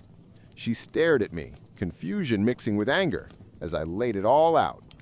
I could no longer perform several tasks I used to because the contract prohibited them. I could not work overtime under any circumstances unless my hours were officially recorded. Once I reached 40 hours, I was required to stop working immediately and go home. After-hours calls, emails, and messages, not allowed. Everything would have to wait until Monday at 8 a.m. I was no longer permitted to take on call shifts. They'd need to find someone else fast, which would be, challenging. I couldn't help coworkers the way I used to because I no longer had the authority, the time, or the legal right to do so. Her stare could have melted steel, and the longer I continued, the more intense it became. When I left her office, which was now seconds away from metaphorically exploding, I sat down and began drafting an email. Here's the thing. In my old position, you needed certified training before you were legally allowed to sign off on cases and documents. If you hadn't completed that training and anyone found out, attorneys could tear the agency apart.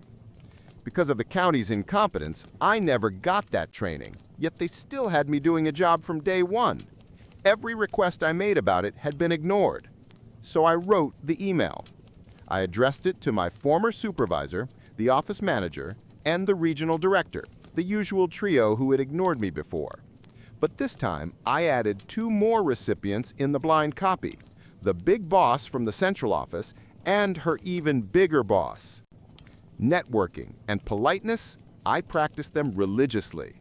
They pay off when it counts. I asked very respectfully when I would finally receive the mandatory training I had been promised months ago. I explained that I had been handling cases without the required certification and would have to continue doing so until my responsibilities were reassigned. 2 minutes later, I received a reply from the highest-ranking official in the entire state agency. She expressed that she was saddened and disturbed to hear about my situation and promised she would personally ensure I completed the required training. She was also shocked that I had essentially been forced to accept a demotion just to keep my job. As a result, she guaranteed that under no circumstances would my salary be reduced. The most amusing part? I was being trained for a position I no longer held, so the whole exercise was absurd in itself. On top of that, the standard training sessions weren't even being offered at that time. This meant I had to travel to the state capitol for a special session, just me and a handful of other lucky employees from across the state. Since the capital was far from home, company policy required that they provide a hotel room and a reasonable per diem. Thanks to some late-night research, I discovered that the city was hosting major events at the same time. I reported this to the big boss from the central office, explaining that no reasonably priced rooms were available near the training site. That would have been a contract violation on their part. Now it was their responsibility to find accommodation for me. In the end, the big boss exercised her authority and booked me a luxury suite in a stunning hotel, a pinnacle of cosmopolitan glamour, at least by local standards. The following week, I went to the week-long training. Let me remind you, this was for a job I no longer held and had no intention of ever doing again. My motivation, naturally, was minimal. The entire week, I did nothing but enjoy the luxury suite, expensive meals, and a couple of fun events in the city. In effect, I received a fully paid week off, even though I technically no longer had benefits.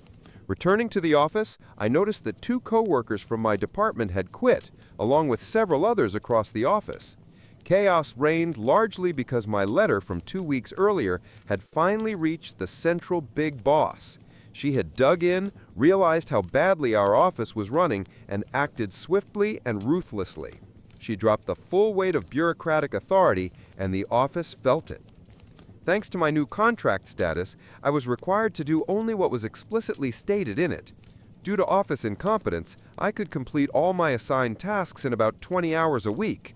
Plus, with the chaos caused by coworkers being sent to training, I was often tasked with simply transporting items from one location to another, sometimes across the state. I was slightly annoyed that this distracted me from core duties, but of course I was willing to sacrifice myself for the agency. It allowed me to easily rack up hours, sometimes working 16-hour days doing almost nothing and getting paid for the mileage. I would sit at my desk, headphones on, quietly watching the world burn around me. My office life until my departure was simple: handle minor tasks, then do absolutely nothing, browse the internet, watch YouTube, etc., until I reached 40 hours for the week. Often I could leave for the weekend by Wednesday afternoon or Thursday morning. My life had shifted from a nightmare to a balanced existence. I began enjoying life again, spending time with my girlfriend, playing video games, and pursuing hobbies. I even used accumulated overtime to pay for a Caribbean cruise in November, which I was thrilled about because many childhood friends were going. My once formidable, now comparatively humble boss quietly wished me a good vacation and expressed hope I'd return. I joked that I couldn't promise anything. I enjoyed a week in warm waters and on the islands, experienced the pleasure of cruising like a pro, and reflected on what I wanted from life, work, and myself. Back at the office on Monday, I waited for my boss. When she entered, she already knew what I would say. I could see the joy drain from her face, leaving only a hollow shell. I informed her that, unfortunately, I couldn't stay until the end of December. I needed to leave 2 weeks early due to unforeseen complications in my transition to the MBA program. She replied with a weary, strained tone, "I understand. Thank you for your 6 months of service. I'm sorry to see you go." And that's how I turned a demotion into a fully paid week off and nearly 4 months of easy work. Moreover, I turned her words against her, becoming the model ethical employee, strictly following my contract while creating office chaos for weeks as management scrambled to handle the attention from the central leadership. Recently, I discussed this story with my current girlfriend, whom I met at that very agency. She's amazing and makes me happier than I've ever been. I'm fairly certain I'll propose eventually. She mentioned that both my previous bosses, as well as the office manager and regional director, were eventually removed from their positions, enforced by the central big boss shortly after my departure. For those curious, I completed my MBA program with a perfect GPA, 4.0. Next week, I have an interview for a new position. Looks like I'll nearly double my income again. Hi everyone. I turned 18 just a few days ago, and for my birthday, my dad surprised me with something incredible. My very first international trip to India, just the two of us. This trip was supposed to be something really special for so many reasons. My mom passed away when I was only 6. To cope with the loss, my dad and I used to watch Indian movies together all the time. They were colorful, uplifting, and helped brighten even the darkest days. That's how I fell in love with Indian culture. My mom loved those films too. She even had a collection of traditional Indian outfits, even though she never actually got to visit India herself. Before she died, she and my dad promised we'd go there as a family one day. Sadly, she passed away from a sudden brain aneurysm in her sleep before we could make that dream come true. She was only 32. After her death, it was just me and Dad. Watching movies together became our little ritual to keep her memory alive and stay close. Over the years, it made our bond stronger than ever. I know Mom would be proud of us today. That's why India has always held such a deep emotional meaning for both of us. It's not just a trip, it's a promise finally coming true. When Dad revealed at my birthday party that he'd booked the trip, I was ecstatic. I couldn't stop smiling. But not everyone was happy for me. My stepmom, Susan, and her daughter, Nadia, 17, looked like someone had slapped them. And sure enough, after the guests left, I overheard them arguing with my dad. From what I caught, Susan thought he should have postponed the trip so we could all go as a family. Honestly, I was relieved that it would just be the two of us. I don't get along with Susan or Nadia at all, and past family vacations with them were a nightmare. I couldn't imagine them ruining this one too, especially since it meant so much to me emotionally. Luckily, they had their own reasons not to join anyway. Nadia had her final exams and upcoming graduation, and Susan was tied up with an important project at work. Still, I can't help but feel Dad timed things perfectly so it could be just us, even if he'll never admit it. Susan and Nadia came into my life about 5 years ago. At first, everything seemed fine. They acted friendly enough while Dad was just dating Susan. But once he married her 2 years ago, things shifted. Their attitude toward me became cold and strange for no reason I could figure out. I hadn't done anything differently, yet suddenly I was treated like an outsider in my own home. And now, well, let's just say their jealousy hit a whole new level. Things were already bad with my stepmom and stepsister, but what they did before my trip crossed every line. I was never close with Susan or Nadia, but at least in the beginning our relationship was civil and polite. That all changed after Dad married Susan. Suddenly, she started treating me like dirt, and Nadia copied every move her mother made. They'd talk down to me, make nasty little remarks, and act cruel, but only when Dad wasn't around. The moment he walked into the room, they'd flip the switch and turn into sweet, smiling angels. It was so fake it made my skin crawl. Eventually, I needed to tell Dad what was going on. We sat down for a family talk, and at first, Susan and Nadia denied everything. Luckily, I had recorded one of our earlier conversations where they were openly horrible to me. With evidence on the table, they couldn't lie anymore. So instead of denying, they switched to emotional manipulation.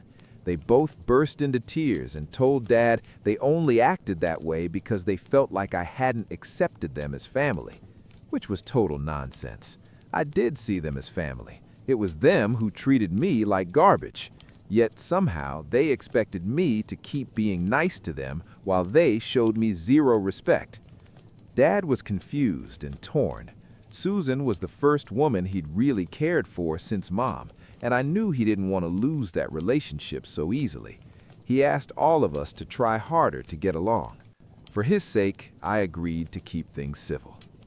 After that, their behavior shifted again. Instead of being nice in front of Dad and cruel behind his back, they just chose to completely ignore me whenever he wasn't around. It was like I didn't exist. Honestly, I preferred it that way. At least they weren't actively tormenting me. For Dad's sake, we kept up the performance of being one happy family, and that carried on for about a year. Fast forward to just a few days ago. The morning after my birthday, Dad and I had breakfast together, and I pulled him aside. I asked him straight out if Susan and Nadia were upset about not joining us on the India trip. He admitted they were, but also reminded me how much this trip meant to us, especially with it falling so close to Mom's death anniversary. He wanted this to be our special time together, just father and daughter. He promised he'd smooth things over with them later. That was fine by me. Honestly, vacations with Susan and Nadia were torture. Dad and I are explorers. We love walking around, sightseeing, soaking up every bit of culture. They, on the other hand, prefer to sit in the hotel and complain if we're even a little late for dinner. To me, that's not a vacation. That's being trapped. India was supposed to be different. India was supposed to be ours. I didn't think there was anything wrong with that, especially since Susan and Nadia had taken their own little trips together in the past.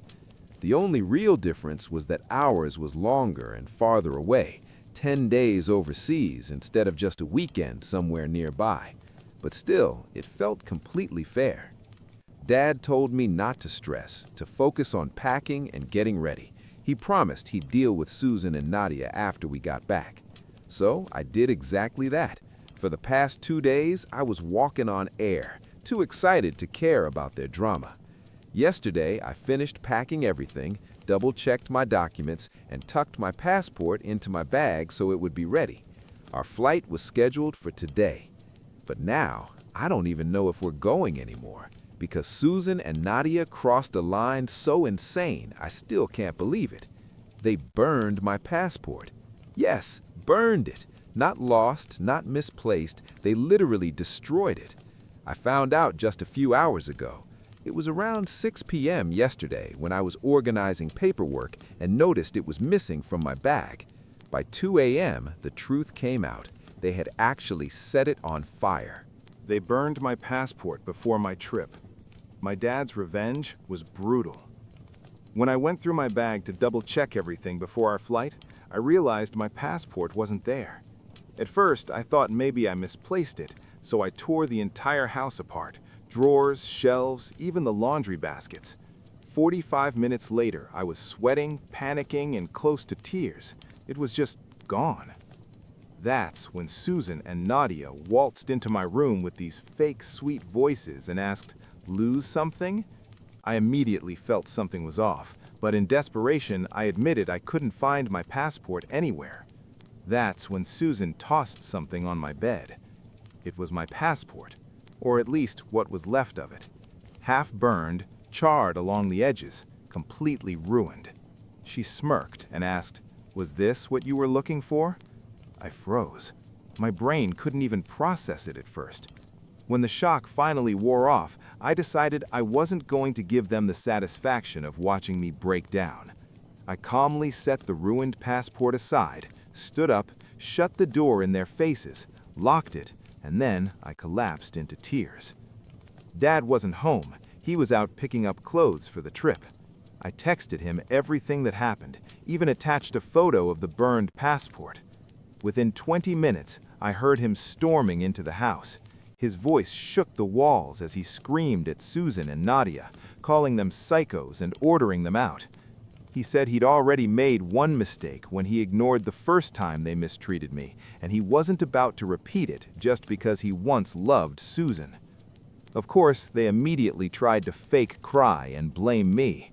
Their story? That I'd supposedly left a lit cigarette on my dresser, and that's how my passport caught fire. Which is insane. I don't even smoke. At that point, I came downstairs because I couldn't let them spin lies like that. Dad looked at me and said I was just in time because he had something planned. I assumed he was about to call the police, but no. He went into his office and came back with a stack of papers.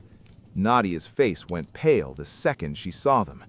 Then, without saying a word, Dad ripped the documents in half right in front of Susan. Turns out those papers were for Nadia's student loan. She needed Dad to co-sign so she could pay for college since Susan hadn't saved a dime for her. Dad had been ready to help. Not anymore. That was his revenge. My passport for her college dream.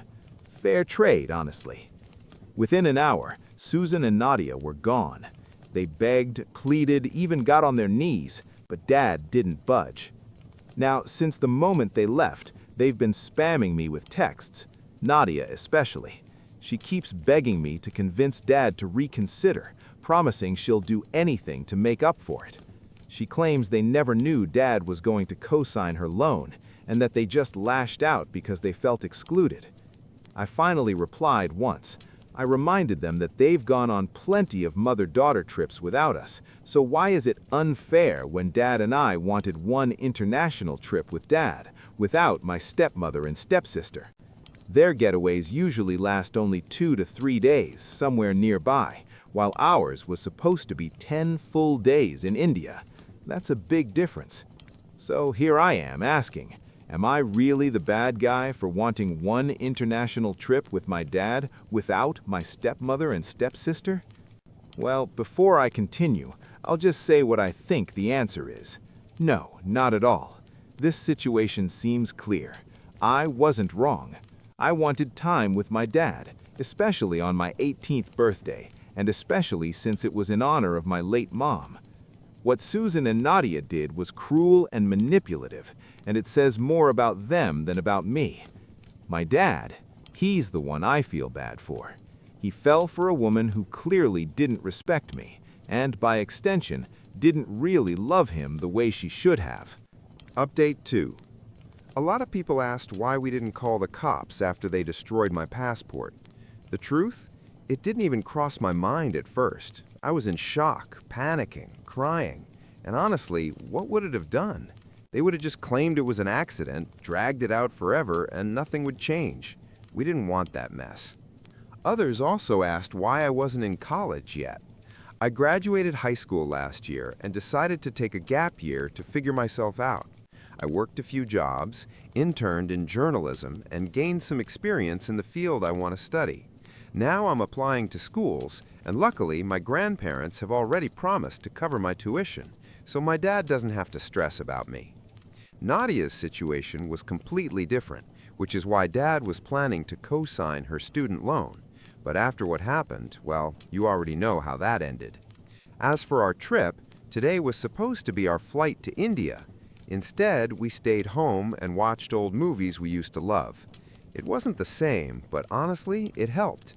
I finally blocked both Susan and Nadia, and I don't regret it. They don't deserve my sympathy. You were all right. I was only second-guessing myself because I'd been missing my mom and was in a very emotional state. But they betrayed me for no reason, and whatever happens to them now, they absolutely brought on themselves. Update 3. It's been 4 days since my last post, and today Dad came home from work with big news. He filed for divorce. Afterward, we finally had the conversation we'd been avoiding for far too long. He admitted that he'd been selfish. He loved Susan and tried to convince himself it would work out, even when her behavior, and Nadia's, clearly proved otherwise. Instead of trying to repair things with me, they simply shut me out completely. That's not family. That's not love. Dad told me he finally realized he'd been clinging to something toxic and that it was damaging both of us. He deserves better, I deserve better. Maybe he did love her, but it was obvious she didn't love him enough to even tolerate me, and that's not the kind of woman he should spend his life with. Update 3. The reason Susan never truly accepted me was simple. She could never see me as part of her family. Deep down, she probably knew that for Dad, I would always come first, and that neither she nor Nadia could ever replace me. That jealousy and insecurity made her bitter, and eventually it poisoned everything. Dad may never fully understand why their behavior shifted so dramatically, because before the wedding they treated me kindly, but the moment the vows were said, it's like they became different people overnight. Dad admitted he ignored the signs, hoping things would somehow settle, but the damage was already done. He told me he's finished pretending. We're not a happy family, and there's no point acting like one. That same day, after meeting with his lawyer, he filed for divorce. Later, he apologized for everything I'd had to endure because of his choices, and we just hugged. Some might call him a flawed father, but to me, he's the best dad I could ever ask for. Sure, he made mistakes and sometimes thought only of himself, but every mistake was outweighed by 10 good things he did for me. I love him, and I always will. Update 4. A few days later, it became official. Susan was served divorce papers. Dad came home early from work and locked himself in his office. I could hear him shouting into the phone, and it had me worried. Hours later, he finally explained. Susan had called, threatening to ruin him if he went through with the divorce. She promised to spread lies, throw accusations, and destroy his reputation. The first time she caught him off guard at work, but once he was home, he recorded the call. When she realized he had proof, she flipped out, accused him of blackmail, and turned the whole thing into chaos. Dad didn't back down. He told her if she tried to drag his name through the mud, he'd make sure she would regret it. From her voice, he could tell she was shaken. He said the process will start soon, and once it's finalized, he and I will finally take that trip to India together. He promised me. For now, we just hope she doesn't create more problems. But honestly, with the evidence I have, including the destroyed passport, she knows she's fighting a losing battle. Update 5. Hi again, quick update because I'm super busy. The divorce is officially finalized, and the outcome? Honestly, Dad hit the jackpot. Susan walked away with nothing. No alimony, no settlement, no ridiculous child support she tried to claim out of nowhere. She fought dirty, but it didn't work. So now it's just us. We kept everything, and for the first time in a long time, life feels calm. I already have my new passport, and Dad and I have started planning our India trip again. This time, it's really happening. I can't even describe how excited I am. More importantly, I'm genuinely happy now. Thank you all for your support along the way. My husband secretly booked business class tickets for himself and his mother for our honeymoon, leaving me with a seat in economy class. So I exposed him right there in the airport lobby, in front of everyone. I'm 32 and my husband Van is 36. We got married recently. We had been together for 4 years and engaged for 8 months. I met him when I was 29. At the time, I worked as a bar manager, and he used to come in regularly as a customer. We started talking, and eventually he asked me out. I turned him down at first, but he kept coming back to the bar, always finding excuses to chat with me. My coworkers joked that it was kind of sweet. Eventually, I decided to give him a chance, and from there, everything took off. Van is, in many ways, wonderful. He's affectionate, kind, emotionally mature, financially independent, and always plans our dates. The only issue I ever had was his mother, Naomi. Before anyone judges me, I want to explain. When I first met her, I actually liked her. Van was 13 when his parents divorced. His father, Matt, cheated on Naomi with a coworker. Naomi was completely devastated. They had been together since college, and she believed they would grow old together. Matt begged for forgiveness, saying he had never been with anyone else and that this was a stupid mistake caused by losing his head. But Naomi refused to forgive him and filed for divorce. What Matt did was awful, but Van was too young to fully understand what was happening. He was just heartbroken watching his family fall apart. He lived with his mother during the week to stay close to school and spent weekends with his father. Despite his mistake, Matt was a good father to Van. He supported him, attended every school event and sports game, showed up for parent-teacher meetings, and most importantly, allowed Van to be himself. Naomi, on the other hand, became extremely strict after the divorce. Van believes her behavior changed because of the betrayal.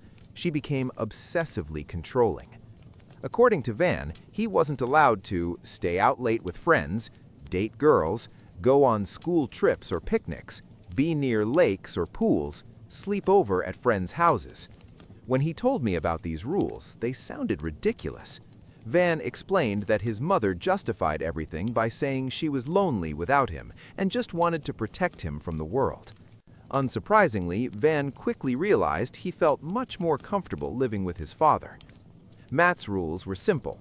Don't stay out too late, and always share your location when going out with friends in case of emergencies. When school trips came up, Naomi would forbid Van from going, but Matt would sign the permission forms and encourage him to participate.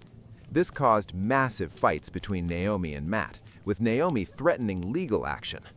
If Van wanted to hang out with friends, Naomi would say no, so he waited for weekends at his dad's place to finally have some freedom.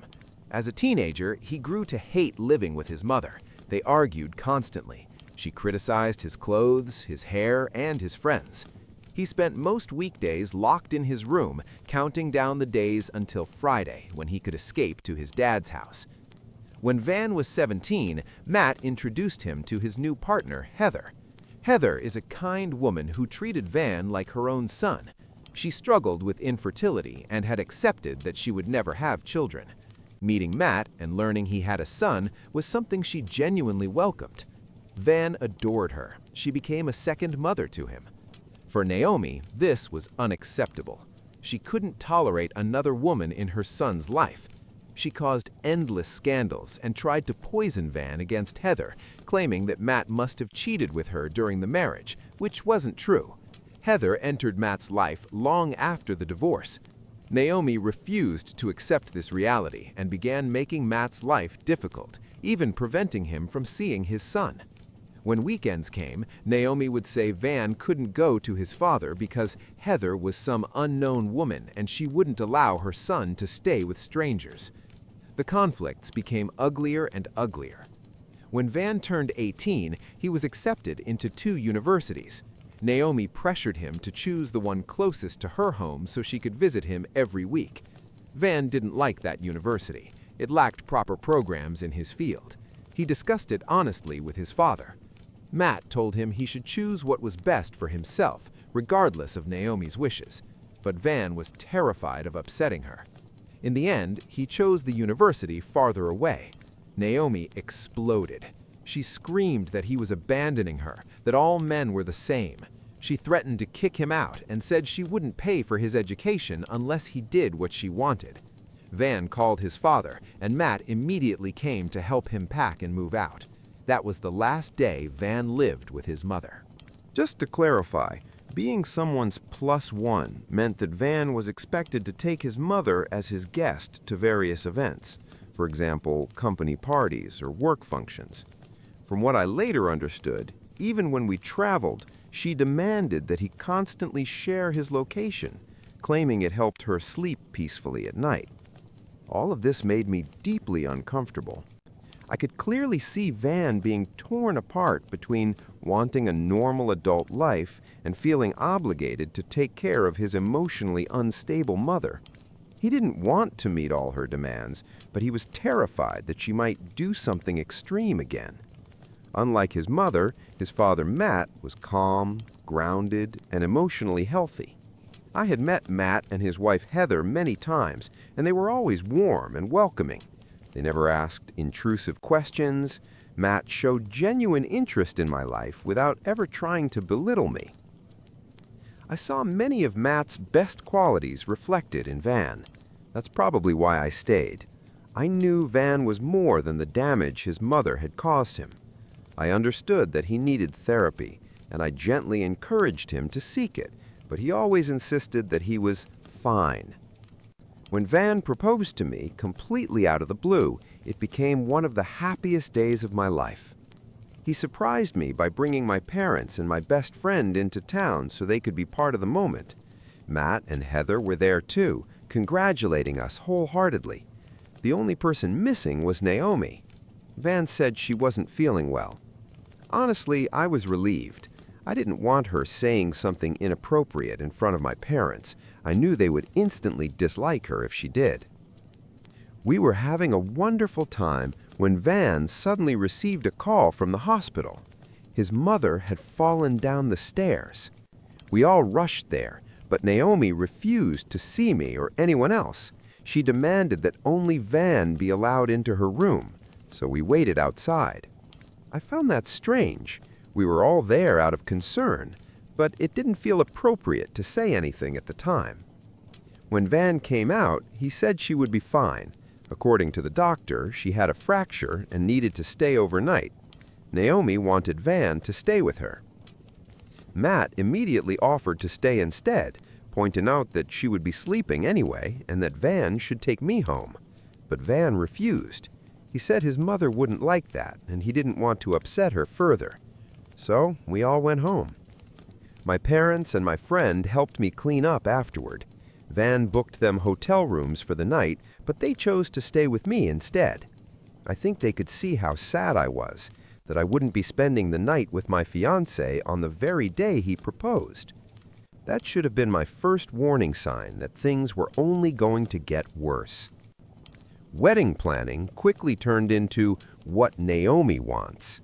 She interfered with my wedding dress, chose the flower girl, commented on Van's suit, controlled the guest list, the venue, almost every single detail.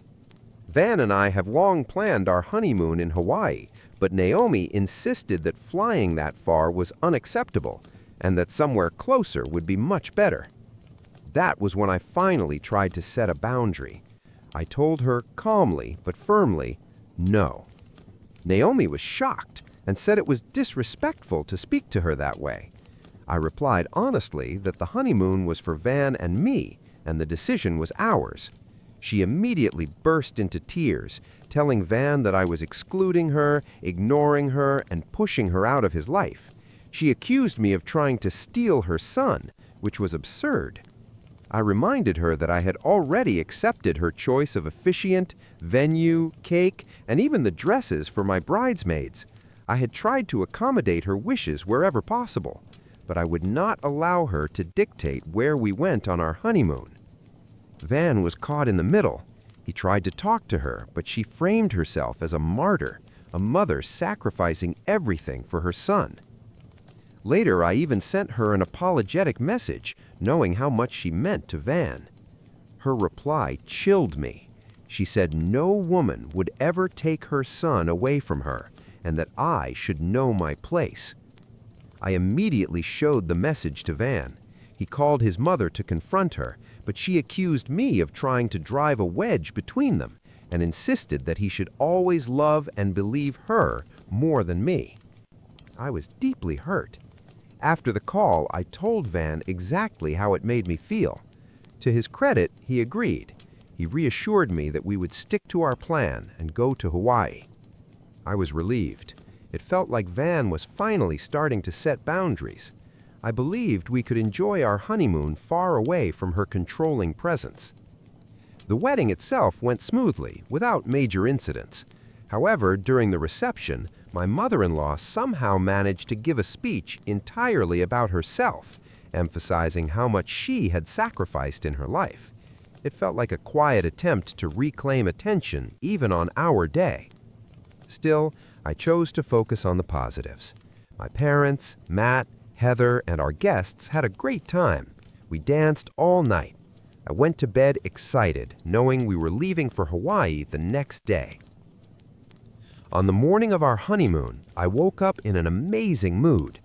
Van and I headed to the airport, and I felt genuinely happy until we arrived. That's when I discovered that Van had booked himself a business class seat and me an economy seat.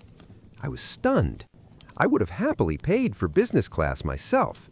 Van had insisted on handling the travel arrangements, so I assumed we would be sitting together. When I asked him what was going on, he said he had found a great deal and upgraded his ticket, but there were no business class seats left for me. It didn't sit right with me. He wouldn't look me in the eye. He brushed it off, saying it wasn't a big deal, just a few hours. I told him that if it really didn't matter, then he could sit in economy while I took business class. He snapped. He accused me of being overly sensitive and said we'd see each other after landing. When I asked where he was going, he said he was heading to the business lounge. I was completely confused and hurt. I tried calling him, but he ignored every call. My suspicion grew stronger. Something felt very wrong. Then my phone rang. It was my mother-in-law. She never called me directly unless she couldn't reach Van. I answered, intending to tell her that Van would call her back soon. Instead, she started asking where exactly I was sitting in the airport, which cafe, which lounge. Already overwhelmed, I finally asked her what she wanted. After a brief pause, she mockingly told me not to lose my composure because she was also flying with us on our honeymoon. I completely lost it. I shouted, demanding to know what kind of sick joke this was. Naomi calmly explained that she wanted to stay close to her son and didn't want him flying so far away, so she had convinced him to bring her along. I hung up, furious, and marched straight to the business lounge. Security didn't want to let me in, but I told them my husband was inside and that I urgently needed to speak to him about his mother. After a long argument, they finally let me through, and that's when I saw Van, sitting comfortably, scrolling through his phone. So his phone had been in his hands the entire time. He had been deliberately ignoring my calls. I walked up to him and he looked up, clearly shocked to see me there with security. He asked what was going on, but I didn't waste time. I asked him directly if it was true that his mother was flying with us on our honeymoon. Van froze. I asked if that was the real reason he'd bought me a separate ticket, so I wouldn't find out that he was planning to spend our honeymoon with his mommy. His face turned bright red. People around us started staring. Even the security guard seemed invested in the scene. That was when my mother-in-law walked into the lounge, scanning the room for Van. When she saw us, she stopped dead in her tracks. I told Van that she herself had told me everything. That's when he started stumbling through excuses. He said that originally he had booked economy tickets for just the two of us, but Naomi had cried and begged him, and in an attempt to keep everyone happy, he brought separate tickets and tried to hide it from me. He claimed he had booked her a completely different hotel and that she wouldn't bother us. Naomi stepped in, as she always did. She said I should be grateful that her son loved her so much and that it was no big deal if she came along. After all, she had never been so far away from her boy before. I was shaking with rage. If we hadn't been in an airport, I would have lost it completely. Instead, I raised my voice and told my husband that I was ashamed to be married to a child who couldn't go anywhere without his mother. I said he looked more like her husband than her son. Van whispered that I was embarrassing him in front of respectable people and that we could talk about it after landing. I laughed in his face. I told him to enjoy his honeymoon with his mommy because I was done. Both of them stared at me in shock as I walked away. I tore my tickets in half and called a taxi home. Van ended up not flying either. He came home later and started yelling at me, saying I had no right to speak to me like that and that he was only trying to do the right thing. He said his mother flew alone because she didn't want to lose her ticket. I locked myself in the bathroom and cried. I couldn't even look at him. All of this happened yesterday, and ever since then, I felt like I'm in a fog. I know with painful clarity that our marriage is over. He hasn't apologized. He barely speaks to me. And it hurts. Leaving a marriage is a massive step, especially when just 3 days ago, I believed I would spend my entire life with him. That's why I came here. I needed to know if I was wrong for walking away after my husband tried to bring his mother on our honeymoon.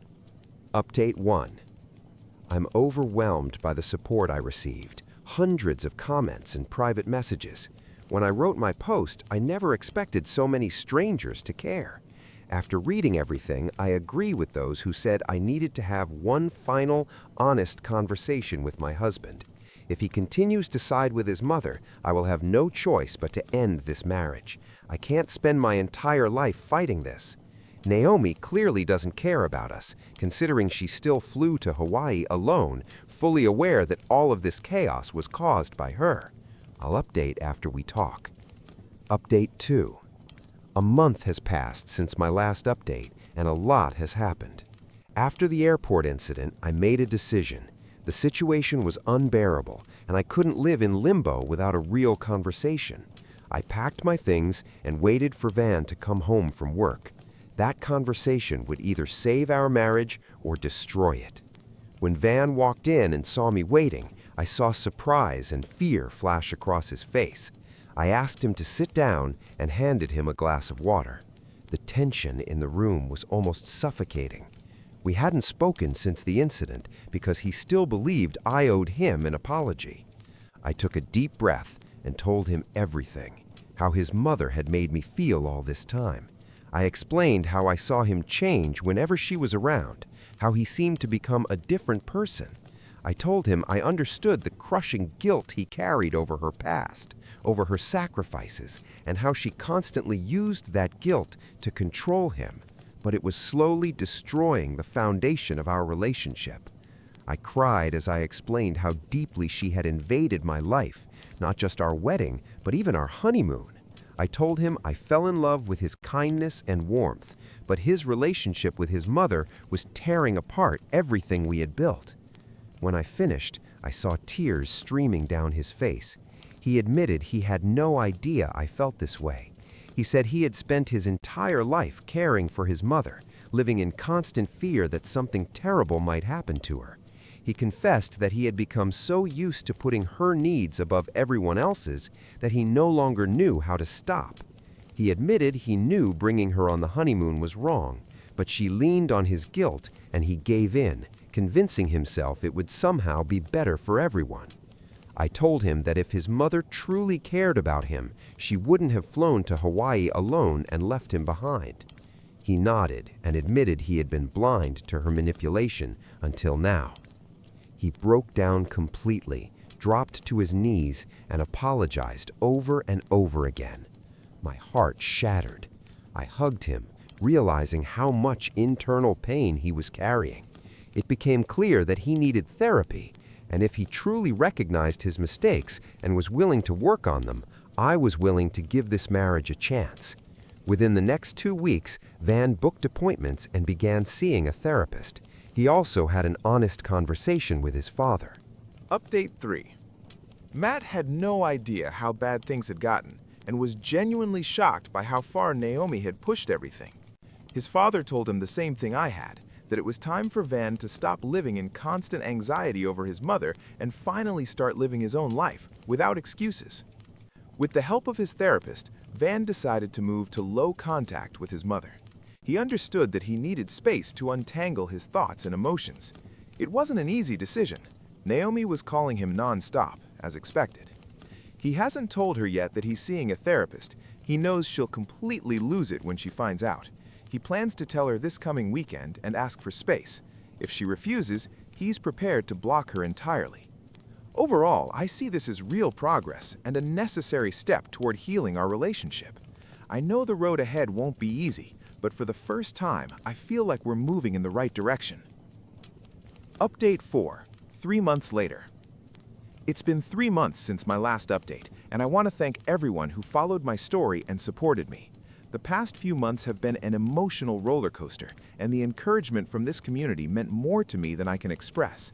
First of all, Van did talk to his mother after working through things in therapy. As expected, it went terribly. She unleashed a torrent of accusations, screaming that I had stolen him from her. She demanded that he divorce me, insisting that I was the cause of all the problems and that everything had been perfect before I came into his life. But this time, Van finally stood his ground. He firmly told her that he would no longer tolerate her manipulation. He made it clear that she had to respect our marriage and our private life. Then he made a difficult but decisive choice. He blocked her number. I did the same. It was necessary for our mental health and for the survival of our relationship. Of course, Naomi began telling anyone who would listen that her son had abandoned her and that she had been treated horribly. Gossip and rumors reached us through relatives and mutual acquaintances, but we stayed focused on our own lives. Matt, Van's father, played an important role during this time. He checked in on Naomi occasionally to make sure she was safe and taking her medication. After cutting contact with his mother, Van's condition noticeably improved. The constant cloud of anxiety and guilt that had followed him for years finally lifted. We started going on dates again, uninterrupted by endless phone calls. We were finally able to just enjoy each other. As for our honeymoon, Van wanted to make things right. He surprised me with a trip to Hawaii. This time, we both flew business class, and we had the calm, romantic vacation we had originally dreamed of. It was a beautiful trip, one that helped us reconnect and create a positive memory where there had once been so much pain. Overall, I feel happy and optimistic about our future, despite everything we've been through. My husband's growth and the effort he's putting into our relationship are impossible to miss. If anything new happens, I'll be sure to post another update.